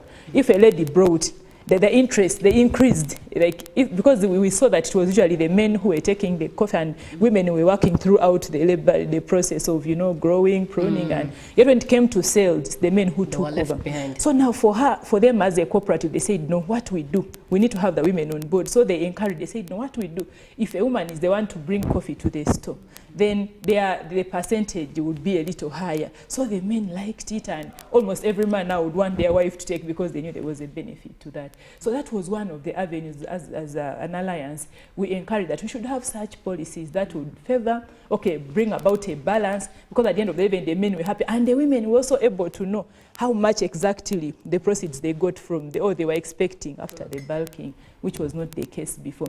So that is one of the ways that we encourage those favorable. But above all, we also want to, that's why we advocate for cooperative education. It's also good for the cooperators, especially the women, to understand the operation of cooperatives, because it even gets back to our principles. First of all, how do we elect the leaders?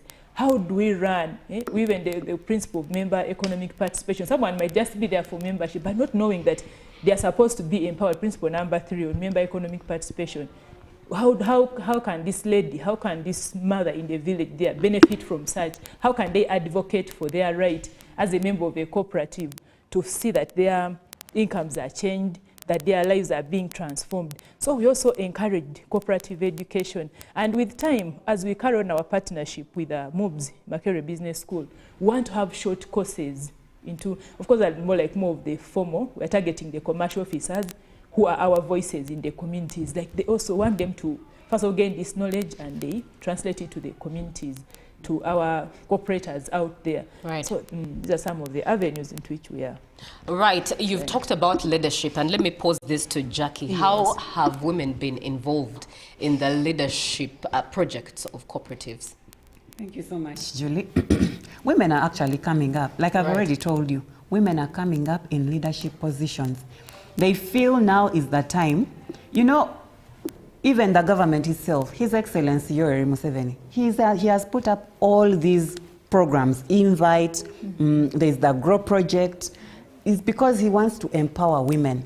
There's the affirmative action. I'll tell you, Julie, for me, I was educated by a single woman. Yes. And let me tell you my story. My mother was abandoned. I'm the last born of 3 children. Our firstborn, then is a girl, then the boy is in the middle, then myself. You get it? Now, for me, I last saw my father, who is actually still alive, when I was 7 years old. You get it? And then my mom said, you know what, for me, I will not sit and look on. I will take care of my responsibility. I will not just keep, keeping sorry for myself. Yes. I'll get my children and take care of them. My mother single-handedly, yes, she's educated. She had a degree in medicine. She was a doctor, and now she's retired. She was a doctor, and she actually went on to become a doctor because she had a PhD in neurosurgery. Now, she said, those days, being in a circle, or having a cooperative was looked at as something that is just for the farmer. You get it, eh? But then she said, as much as I'm earning, it was government that was actually, giving her money, paying her, employing her. And the government of those days, these days you can do something here and there and you get more money from what you're actually earning. Yeah. But that time, it was basically on merit, the money that you would get. It wouldn't have been enough to educate three children by herself. But she said, you know what I'm going to do? I'm going to get this money and join a village circle down there in the village. You can imagine a person at this level is now interacting with people of this level. But because she had what? She had a vision that if I do not save money for my children, they will not be able to go to school. Yeah. I'm telling you, that woman educated us in very good schools. My sister went through Gayaza High School. And this one is not to feel proud and everything, but to show the impact. Right. My brother went through Kira College Boutique. You know that giant school in Jinja? Yeah. I went through King's College, but I'm a Budonian. From Budo Junior School up to King's College, Budo. Right. And from there, I even went to London University to do a master's degree. Now, this shows that this woman, my mother, did not sit and started thinking that a man will do what she took up the leadership. Right. She took up the leadership. She went to that circle and actually started now skilling them in all these different things. You get it? Eh? Right. So when I give you that kind of background, you know that now women are now getting involved in these leadership roles. And we thank the government very much because the government is actually supporting the women in taking up these leadership roles. Policies are changing in circles and cooperatives. Right now, in our policy as UCA, you cannot start a circle if your board doesn't have at least 20% of women as what? You know that gender balance. The women have to be there on the leadership role, on the board. Okay. So if you come to us with your circle and the composition of the board doesn't have any woman on it, we shall say, please go and first take care of yourselves. First go and take care of your policies and so on, and then you come back to us. When you go to these other places like these other circles that she's been talking about, women are actually surpassing, because the other time we were talking about inclusivity, and I told you that women are the bearers of children, but also we are the bearers of responsibility. Put a woman in a leadership position, for example, a CEO. We have seen heads of missions who are women, and they are taking these organizations beyond. Put a woman in a leadership position, I'm telling you, an organization that has been crawling will now start being seen, and it will be visible, and things are going to be done. So I want to encourage us. We have the affirmative action. Women are actually being given, women seats, women MPs and so on. They are giving them that kind of opportunity and privilege. Platform, yes. Let them use it. I want to call upon women. Do not sit there and say, I'm a woman, I am soft, my skin is this, I'm supposed to be like this. Take up the challenges. Women are able to do what men can do. Women are building. In Karamoja there, it is the women that build houses. You get it? Karamajans, those people, they have stopped, they have gotten tired of being called the backward ones all the time, because the men wake up in the morning to go and take alcohol, while the women are the ones who are doing what? Who are working. And when they work, they make the money, they come and give it to the man. Men are out there, they are even going to get items from the houses, like saucepans and so on, to sell, to go, and yet these items are the ones that it's the women who have bought them, and yet the men are getting them to sell off, to go and take alcohol. So the women are saying, no. Me, myself, as a woman, I will not be able to talk. But if I go and I be in a cooperative, in a circle kind of organization, I will go and stand up against that man. This gender violence that we are looking at, when I talk about women's stuff, I become a feminist. I become passionate.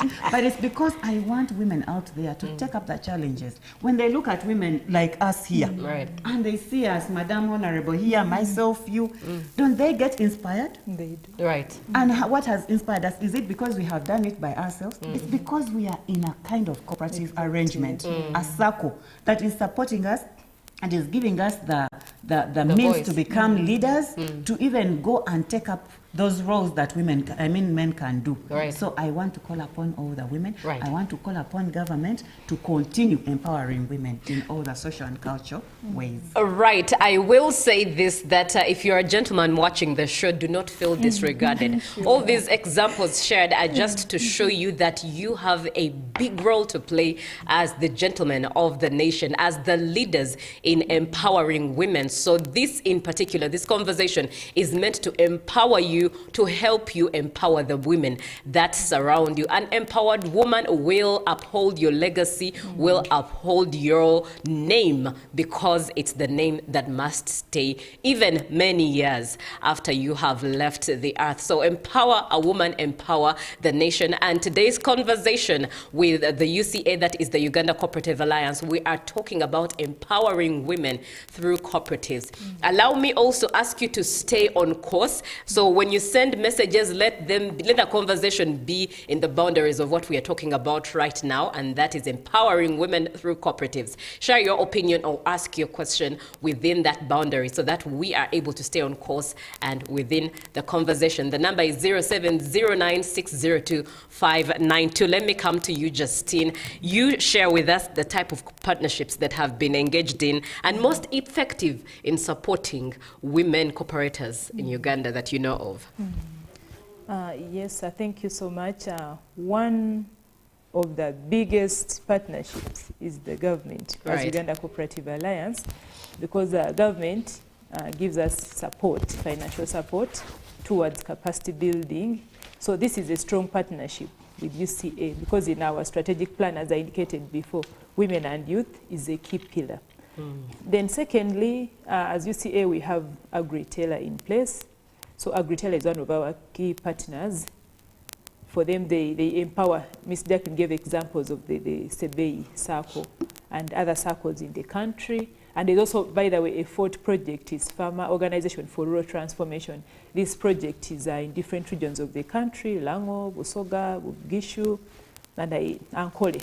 So using such partnerships, then when I get to the side of government, we have the Women Entrepreneurship Fund. These are opportunities we encourage. Then the PDM and the EMIOGAs, we're also encouraging women. We say, look, these are government projects, you should tap into them. We're encouraging Ugandans, especially the women, to tap into these opportunities. We are saying, she talks about the GROW project. We are encouraged, we are saying as cooperators, please don't just look on, get into this space, because at the end of the day, government has also acknowledged that the cooperative model is the model that is transformative, that is owned by the community. You know, in cooperatives, we come together with a common enterprise, with a common goal, with a common purpose. If, for instance, maybe we are taxi drivers, we are united by our unique maybe challenges that we face. We could want to advocate for better traffic policies.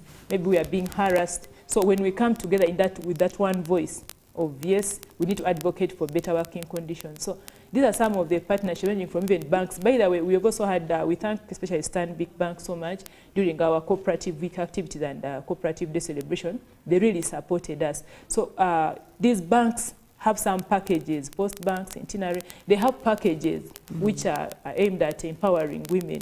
In fact, I had more interaction with them during the COP week activity. So we are encouraging also the cooperators out there that please reach out to this Uganda Development Bank. They have opportunities that are tailored to promotion of gender. So please, we encourage our partners as the head of partnerships. We lobby, we engage, we tell them please reach out and let's enforce what UCA is doing by tapping into the other networks. Right. Let me come to you, Jacqueline. You've shared a bit of success stories in disposal form, but just go deeper into it and share those success stories that have been very many that you have documented from women cooperators. There are many. Right. There are many. I've always been here talking about the Rushiga, how the Rushiga circle started. That is a very funny story. These women now in Buchiga there in Kabali. they love alcohol. They call it umuramba. Yeah. They love alcohol so much. These people even have committees. Can you imagine that I'm do. the chairperson of the Sure. drinking committee of Ruba and those ends? You know, can you imagine? Interesting. So, in fact, if you do not appear that day, they will start calling, where is our chairperson? Yeah. Because they will not start drinking until the chairperson has showed them. Men are really there out there, and they are misusing the money. Enjoyment and enjoyment. You can imagine. And the women, poor women, they're the ones who are going to the market to sell off these things and the other to make sure that the home is well kept. Yes. You get it? But now, those women were like, we are tired. Every time we bring money, the man is doing what? It's taking our money to Muramba, to take alcohol. So what do we do? Let us run to Father who? Gaetano. That is how Ruchiga started. Actually, the General Secretary yesterday, CPA Ivan, was telling me a story that there was a woman who came that time when he was still the general manager of Ruchiga Circle. The woman came to him and said, you know what? For me, I'm a widow. I don't have anything, but I need the money. I need a loan. I am a widow. And I think there were policies that you had to, that required, there are some requirements for someone to get a loan. Maybe they needed a signature from a spouse and so on. The woman said, for me, I'm a widow, I don't have a man. And yet it so turned out that this woman was actually having a woman. I mean, the woman was having a man. But because the man was just there, as in just trousers walking around, because he wasn't being anything useful to her. That is why she said, for me, my man did what? Died already.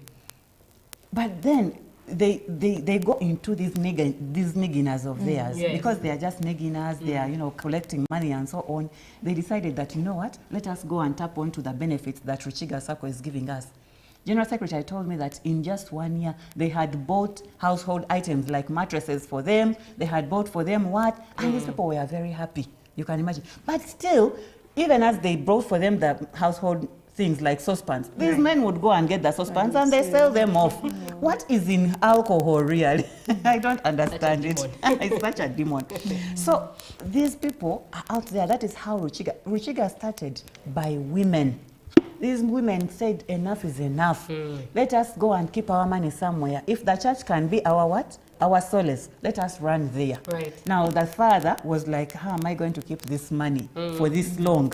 No, it might even be stolen, or the rats will run off with it. Let me go and open up a village saving group. Isn't that how the thing started as a circle? Isn't that how now Ruchiga is being governed by women? Isn't that how people have been given? You know, there are women who have been actually been given scholarships to go. They've been taken by these NGOs, by the development partners, to go and study. There are very many circles where they picked out women to go and study, to benchmark from other circles in Korea, I think this time it was Canada. They went to Canada to benchmark from there, and they came up with a wealth of information that they had to now input in their specific and respective circles. So now those are things that we are looking at and seeing that you people, women, look at how other circles are faring. Now, when it comes to digitization, women are also out there. They are innovating, and I keep telling you that our world is moving ahead. If the men are able to innovate, how about you, a woman? Aren't you able to do something for your circle? Do you have to go and do things in an analog way, in the old ways? Do something that is innovative, but it's going to leave a legacy to your name, that Madame so-and-so was here, and she left such a legacy. She's been talking about Madame Oroma. That lady has a very good success story. That woman is out there doing things for herself. She's being seen. Harvest Money, the other time, picked her out, and she was taken to Netherlands. You get it? And she's instilling a lot of information into these women. She has started an apiary, a beehive, a beekeeping, you know, kind of industry. Yeah? And she's earning billions and billions of money out of that. And this is the woman who, she's a go-getter. Every time she gets an opportunity, she stands up and talks about her initiative. And women clap. Now, does it stop at only clapping? What have you done at the end? For me, that woman, by the way, inspired me. And right now, as I speak, I want to start grape farming. I'm looking at ways on how to tap on grape, because she has started a winery. She does wine, grape wine, and then also honey, wine from honey. You get it? And it's very, very nice honey. Right. I mean, nice wine.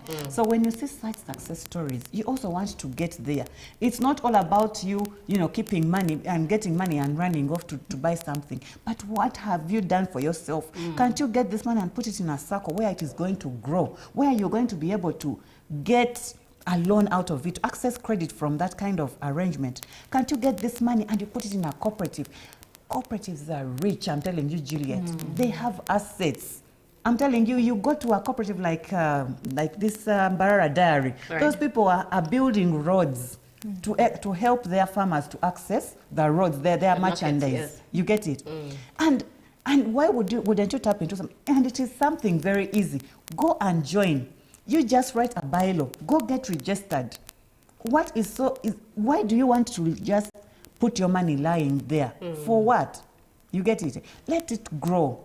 Let it put it in something that is going to make money for you. Right. So we want to call upon these women to take on those examples of those success stories of women who have done it. There are many, Julie. Yes. It's just time. When you look at Luwero, there's a women's circle in Luwero. They picked women from the streets, those ones who have been maybe sexually molested, those ones who have dropped out of school.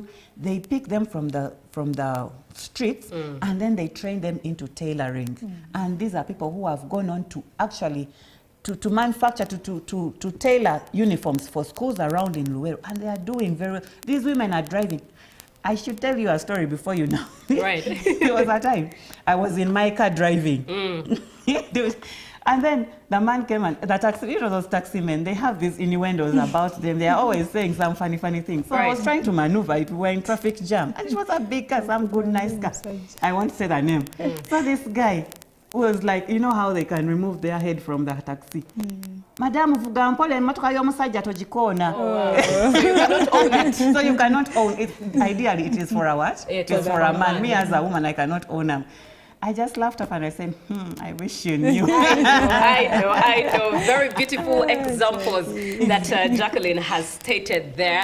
And just to remind you that this is Good Morning Uganda first and foremost, but as is every Wednesday, we have conversations concerning cooperatives in Uganda, the cooperative movement in Uganda. And today in particular, we are looking at empowering women through cooperatives. Now, I will insist and say this once again. This is not to lower the men. No. Please do not leave and go say that at UBC they just exclude men and bash men. No. We are sharing these examples because they actually exist. There's no lie. But it is to also lighten you up, lighten and nudge you as a man. Where can you lead and be better and change the narrative of the spoils that have been taken, have been placed in society about the male gender? Men are good human beings. They were created to be leaders, and the best way to empower a man to lead well is to share stories of how best they can tap into the narrative of changing Uganda for better. So please watch the show to be empowered and not to be excluded. Now, to read a couple of your comments. Good morning. I'm Baiga Jackson from Koboko District. And how can one become a member of the Cooperative Alliance? Justin, you be the one to answer that. Oh, thank you so much, Olivia. The caller from Koboko, thank you so much for watching. Right. To become a member of Uganda Cooperative Alliance, first of all, our members are unions and area cooperative enterprises. Though, being the apex board of cooperatives in the country, we represent interests of all cooperatives, all kinds and forms of cooperatives. So what I would advise him to do is to first of all, if they belong to a primary cooperative, I know he belongs to a cooperative, a primary cooperative, so he should seek guidance from the commercial officer on how to join the other level, the ACE, so that their ACE, if there are 2 or 3 more primary cooperatives, they can form, they can come together, and then they seek guidance from the commercial office on how best they could register with us. And somebody else, Edson from Entebbe, comes in and says, good morning, Uganda. It's unfortunate that there are still cases of gender violence in the society. Much as we empower women, I think there should be teachings to men on how to handle empowered women and the benefits of an empowered woman. This is Edson from Entebbe. Thank you, Edson, for being on the show and watching. And somebody else comes through and says, good morning, Uganda. I like the morning show. I'm a daily viewer to the program. I'm Musa, retired young man of UPDF. Wow. Madame Jacqueline, I founded my organization called DAFCO purposely to empower women, youth, and PWDs in the project called Inspire and Empower. How can we partner so that I can skill women in all parts of Uganda? Right now, I'm in Sironko district training women ice cream, yogurt, charcoal briquettes, and value addition projects. After Sironko, I'll be going to Kalangala, Lamuo, Lubirizi, etc. How can we connect? Jacqueline, that's yours. So you see, he's actually empowering women. Yes. Yeah? Yes. And if now these women are empowered, but in an organized way, like they're in a circle, they can even go and tap onto these programs that I've been talking about, the GROW program. You know, the GROW program, for it wants to see that actually you have some investment before now they can add on to you. And you can get that loan at a very low interest. So how we can partner, get into a circle, because for us now, our mandate is majorly to support circles, yeah, to speak for them, to, you know, for us, we are just an umbrella organization for circles. Now, if it is just an organization, we shall not do much. Yes. But unless you're in an organized circle, and you come to us, for example, those women, encourage them to start saving in circles. Encourage them, even those circles themselves, they can now build up. If one circle of women is there, another circle is there, they can come together and create a cooperative. You get it? Eh? And from there, we can actually go ourselves from UCA. They can just come and approach to us that, yes, we registered a circle. Now we are under the umbrella organization of UCA. Now we want to benefit from UCA. How can we help you? How can we get, you know, your support? And then we shall go down there and actually train them in the various skills in governance, in financial management, in farming, in market and production, in value addition. Those are the things that we can partner with that kind of arrangement if they are organized very well in circles. Right.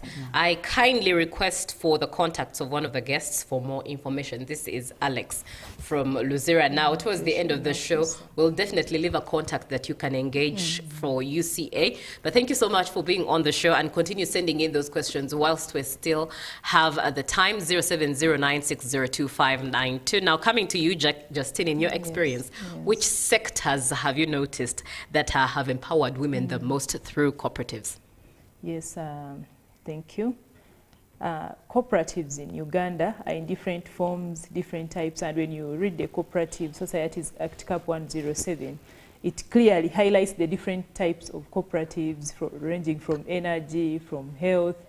So I can say that the key forms of cooperatives, among the many, I could look at one, the agricultural-based cooperatives, because you realize that as a country, we are mostly into agriculture. Agriculture is one of our enterprises, one of the ways in which we make money. And this employs, I believe, a very big number of women.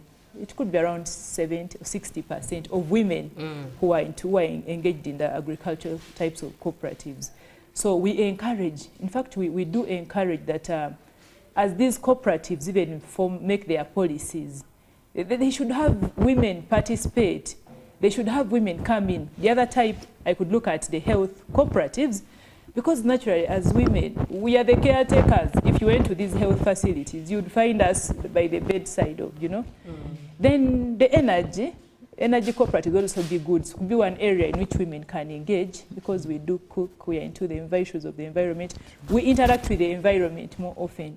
So these, among others, would be the types of cooperatives that I would encourage women's voices to be heard, to be recognized. Because at the end of the day, this takes me even back to the Sustainable Development Goals. I'm just trying to walk through and see which areas, like when you look at maybe SDG 1, if we want to reduce poverty as a country, as an economy, we need to empower women, and especially through cooperatives, because women are trusted.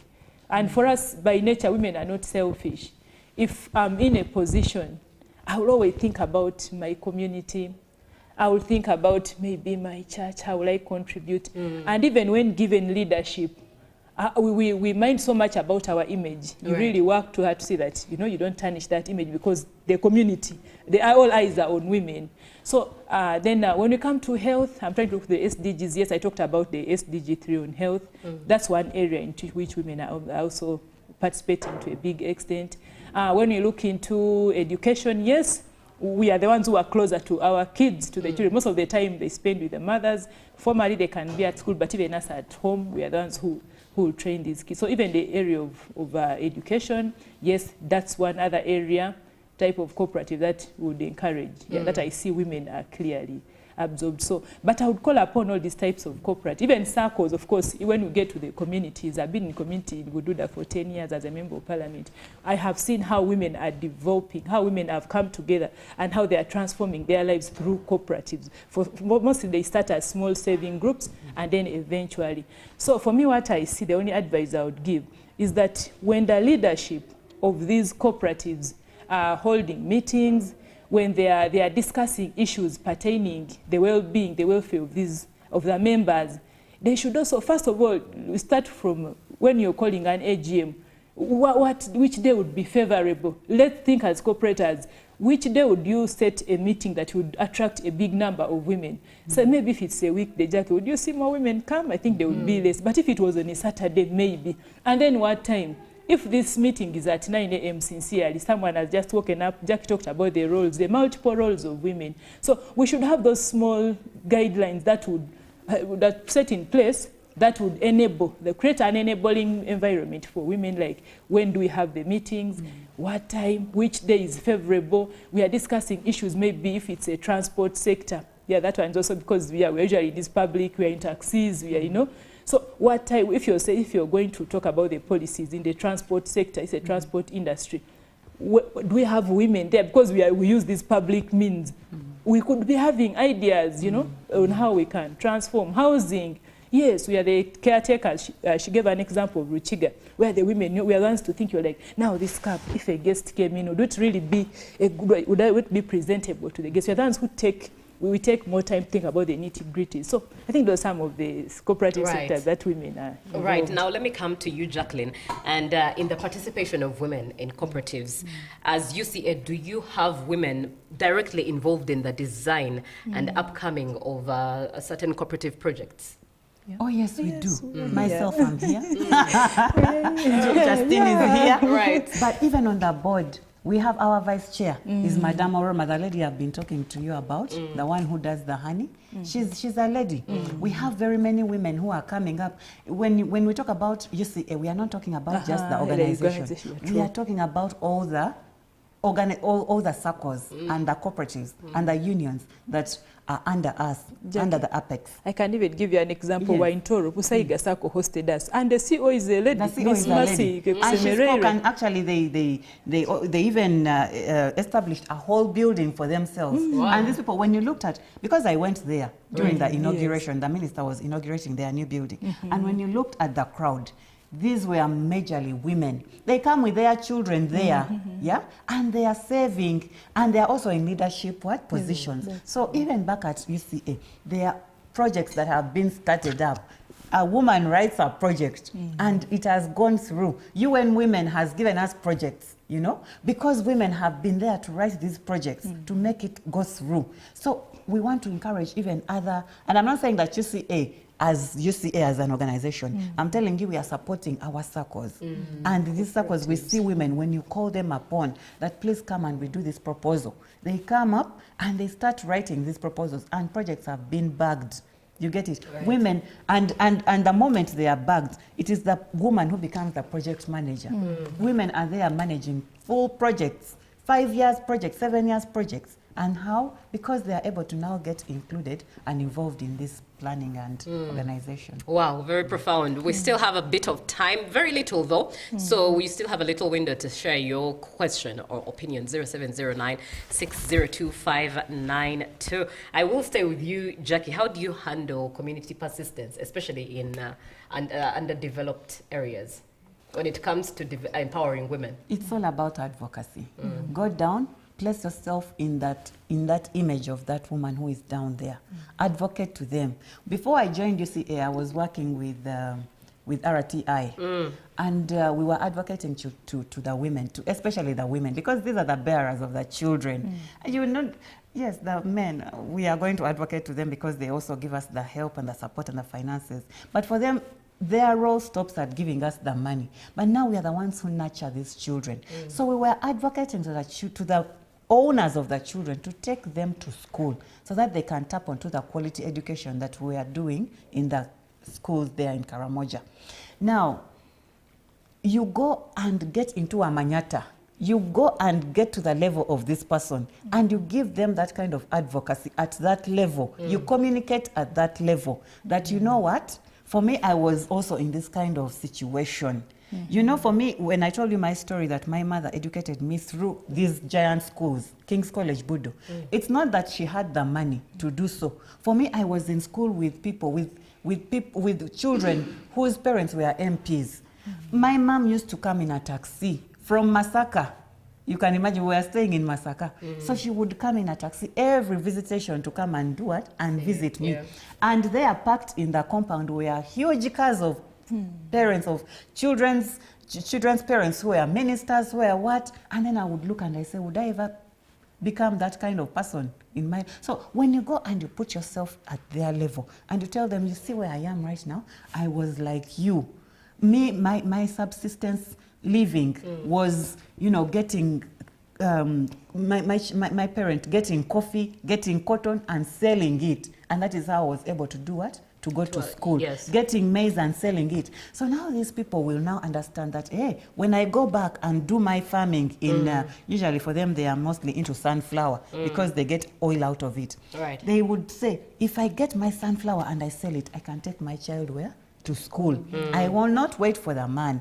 Now, when they see a neighbor doing it, and the woman has come, the neighbor has come with a success story. There's a case study of a child who has actually uplifted their parent from that kind of subsistence living that they were in, because now she's giving back to the parent for what she did for her by educating her. They will also say, hey, so education is very good. Let me also go and join a circle somewhere, and I start saving money from my produce and take my child to school. So that is how we now engage them. Right, and this question would go to you, Jackie. Good morning, ladies. I understand circles have a lot of literature. Where best can we access it? This is Babi Iganga Nandekula. Thanks for the show. It is really good information for the women in particular. God bless you. That's a question for you. In this strategic plan that she talked about, we are looking at actually coming up with a database of this kind of information, and also a resource center, a fully fledged resource center that is going to have all this kind of information. But that is not only going to be at UCA. When you look at other circles like Wazalendo, when you look at Exodus, these are people that have written books. When you go on the website, I told you people, you embrace digitization. Go to the website, just put in something like circle, or maybe women empowerment in circles. A plethora of information will come to you, which has been written by all these circles and cooperatives. So as we set up our resource center, we already have a resource center that is not, you know, fully stocked, but we want to put up a fully fledged stock. And it won't only be at reading books, because now we realize that people do not want to read. But now if we put even evidence kind of documentation, like movies, like documentaries, like short videos, like, you know, these testimonies, someone comes and gives their testimony, they give their success story, and then we capture it, and then we even make albums and pictures and magazines. There's going to be a lot of information that people can tap on. Right, as we begin to bring the conversation to a close, good morning. This is Kathy from Gayaza. I would like to know that if we are in groups like CBS Pewosa Sako, can we also join the UCA? It's very difficult to identify the commission officer of the area. Let me pose that to you, Justin. Yes, thank you so much from the person from Powesa. Uganda Kingdom is one of our partners, actually. In fact, yesterday they were launching the Powesa Masaka office. So yes, we were invited for that event. So the Kingdom already is our key partner. So we are going to connect the caller, the person who sent in the text, to our regional coordinator of Uganda, Mr. Sempi Richard. He's going to reach out to the Powesa leadership and see how best they can register with the UCA as members, whether when they come together as unions. When they need to come, first of all, to come together as unions, Right. then they can register with us. But our coordinator for Central, Mr. Sempidia Richard, is going to reach out to them. Right. Thank you very much, Justin. And this conversation has to come to a close. But Jacqueline, someone wanted a contact of how best they could engage UCA. Is it possible to leave that with us? Yes, Julie, you know, when we talk and talk, we cannot exhaust everything. That's true. But That's when true. we give out this information later, Yes. that is why these contacts are really needed. And Yes. I'm very happy to give it to them. And being the communications officer, sure. I told you that my phone is on 24/7, Right. as long as it is relevant information. And it has or- boundaries. And it time has also. boundaries that you're sharing with me. So my number is 0776 31 2250. That is 0076 31 22 50. All right. Thank you very much, ladies, for coming to the show. It's been such a lit conversation, but I trust you have been encouraged and empowered as well as nudged to engage into the cooperative movement. And for the men, I will leave saying the same thing, please. We acknowledge the fact that God ordained men to naturally be the leaders. So this is one of the avenues to actually encourage you to take up your actual mantle of leadership. And leadership is through empowerment and not dictatorship, all right? So be empowered to empower the women in your lives, encourage them, join a cooperative society as well, and encourage the women in your life to be a part of cooperative society. Empower them for your own legacy. For now, Good Morning Uganda ends here. Tomorrow is a Thursday, and we shall be back. Enjoy the rest of the day.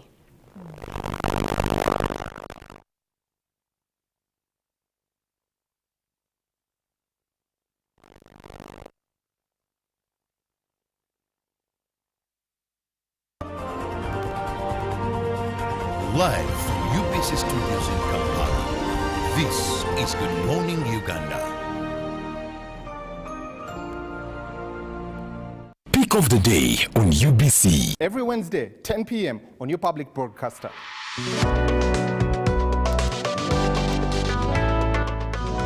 Was brought to you by I'll call you every day, yeah, yo, baby, don't know. You can now get all the Chibuzi out with MTN voice bundles. Call all networks, Kubei Dondoro.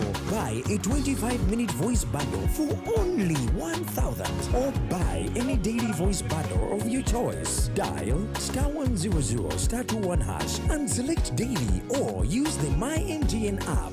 When we talk together, we are unstoppable.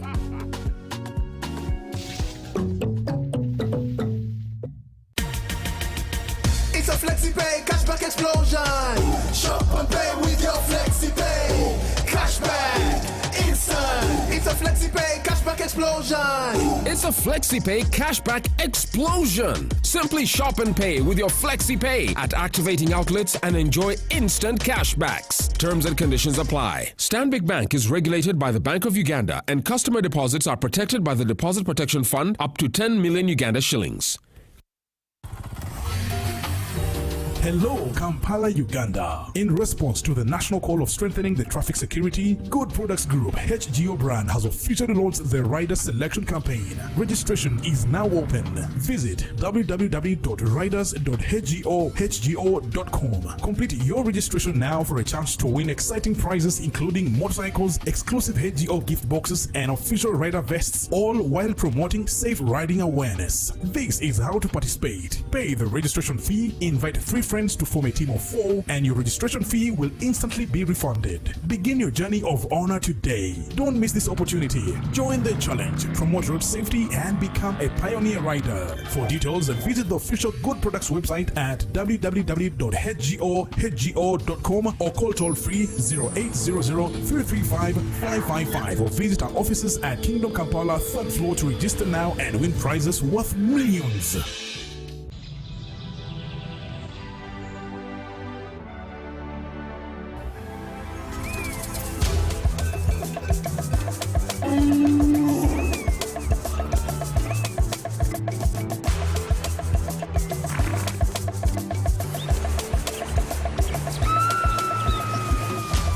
Forward, forward, forward.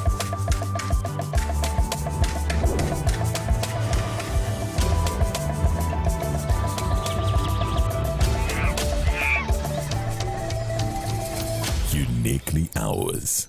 Explore Uganda. You got us on your wallet.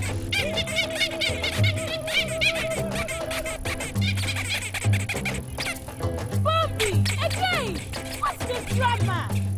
Drama? Colleagues, elections for special interest groups are calling. SIGs, elections, youth, PWDs, elderly. It's time to vote for our leaders, June through August. From village to parish to district to nationals, youth, PWDs, elderly. It's time, go vote your leaders. No! Elections are supposed to be peaceful. Easy vote, okay?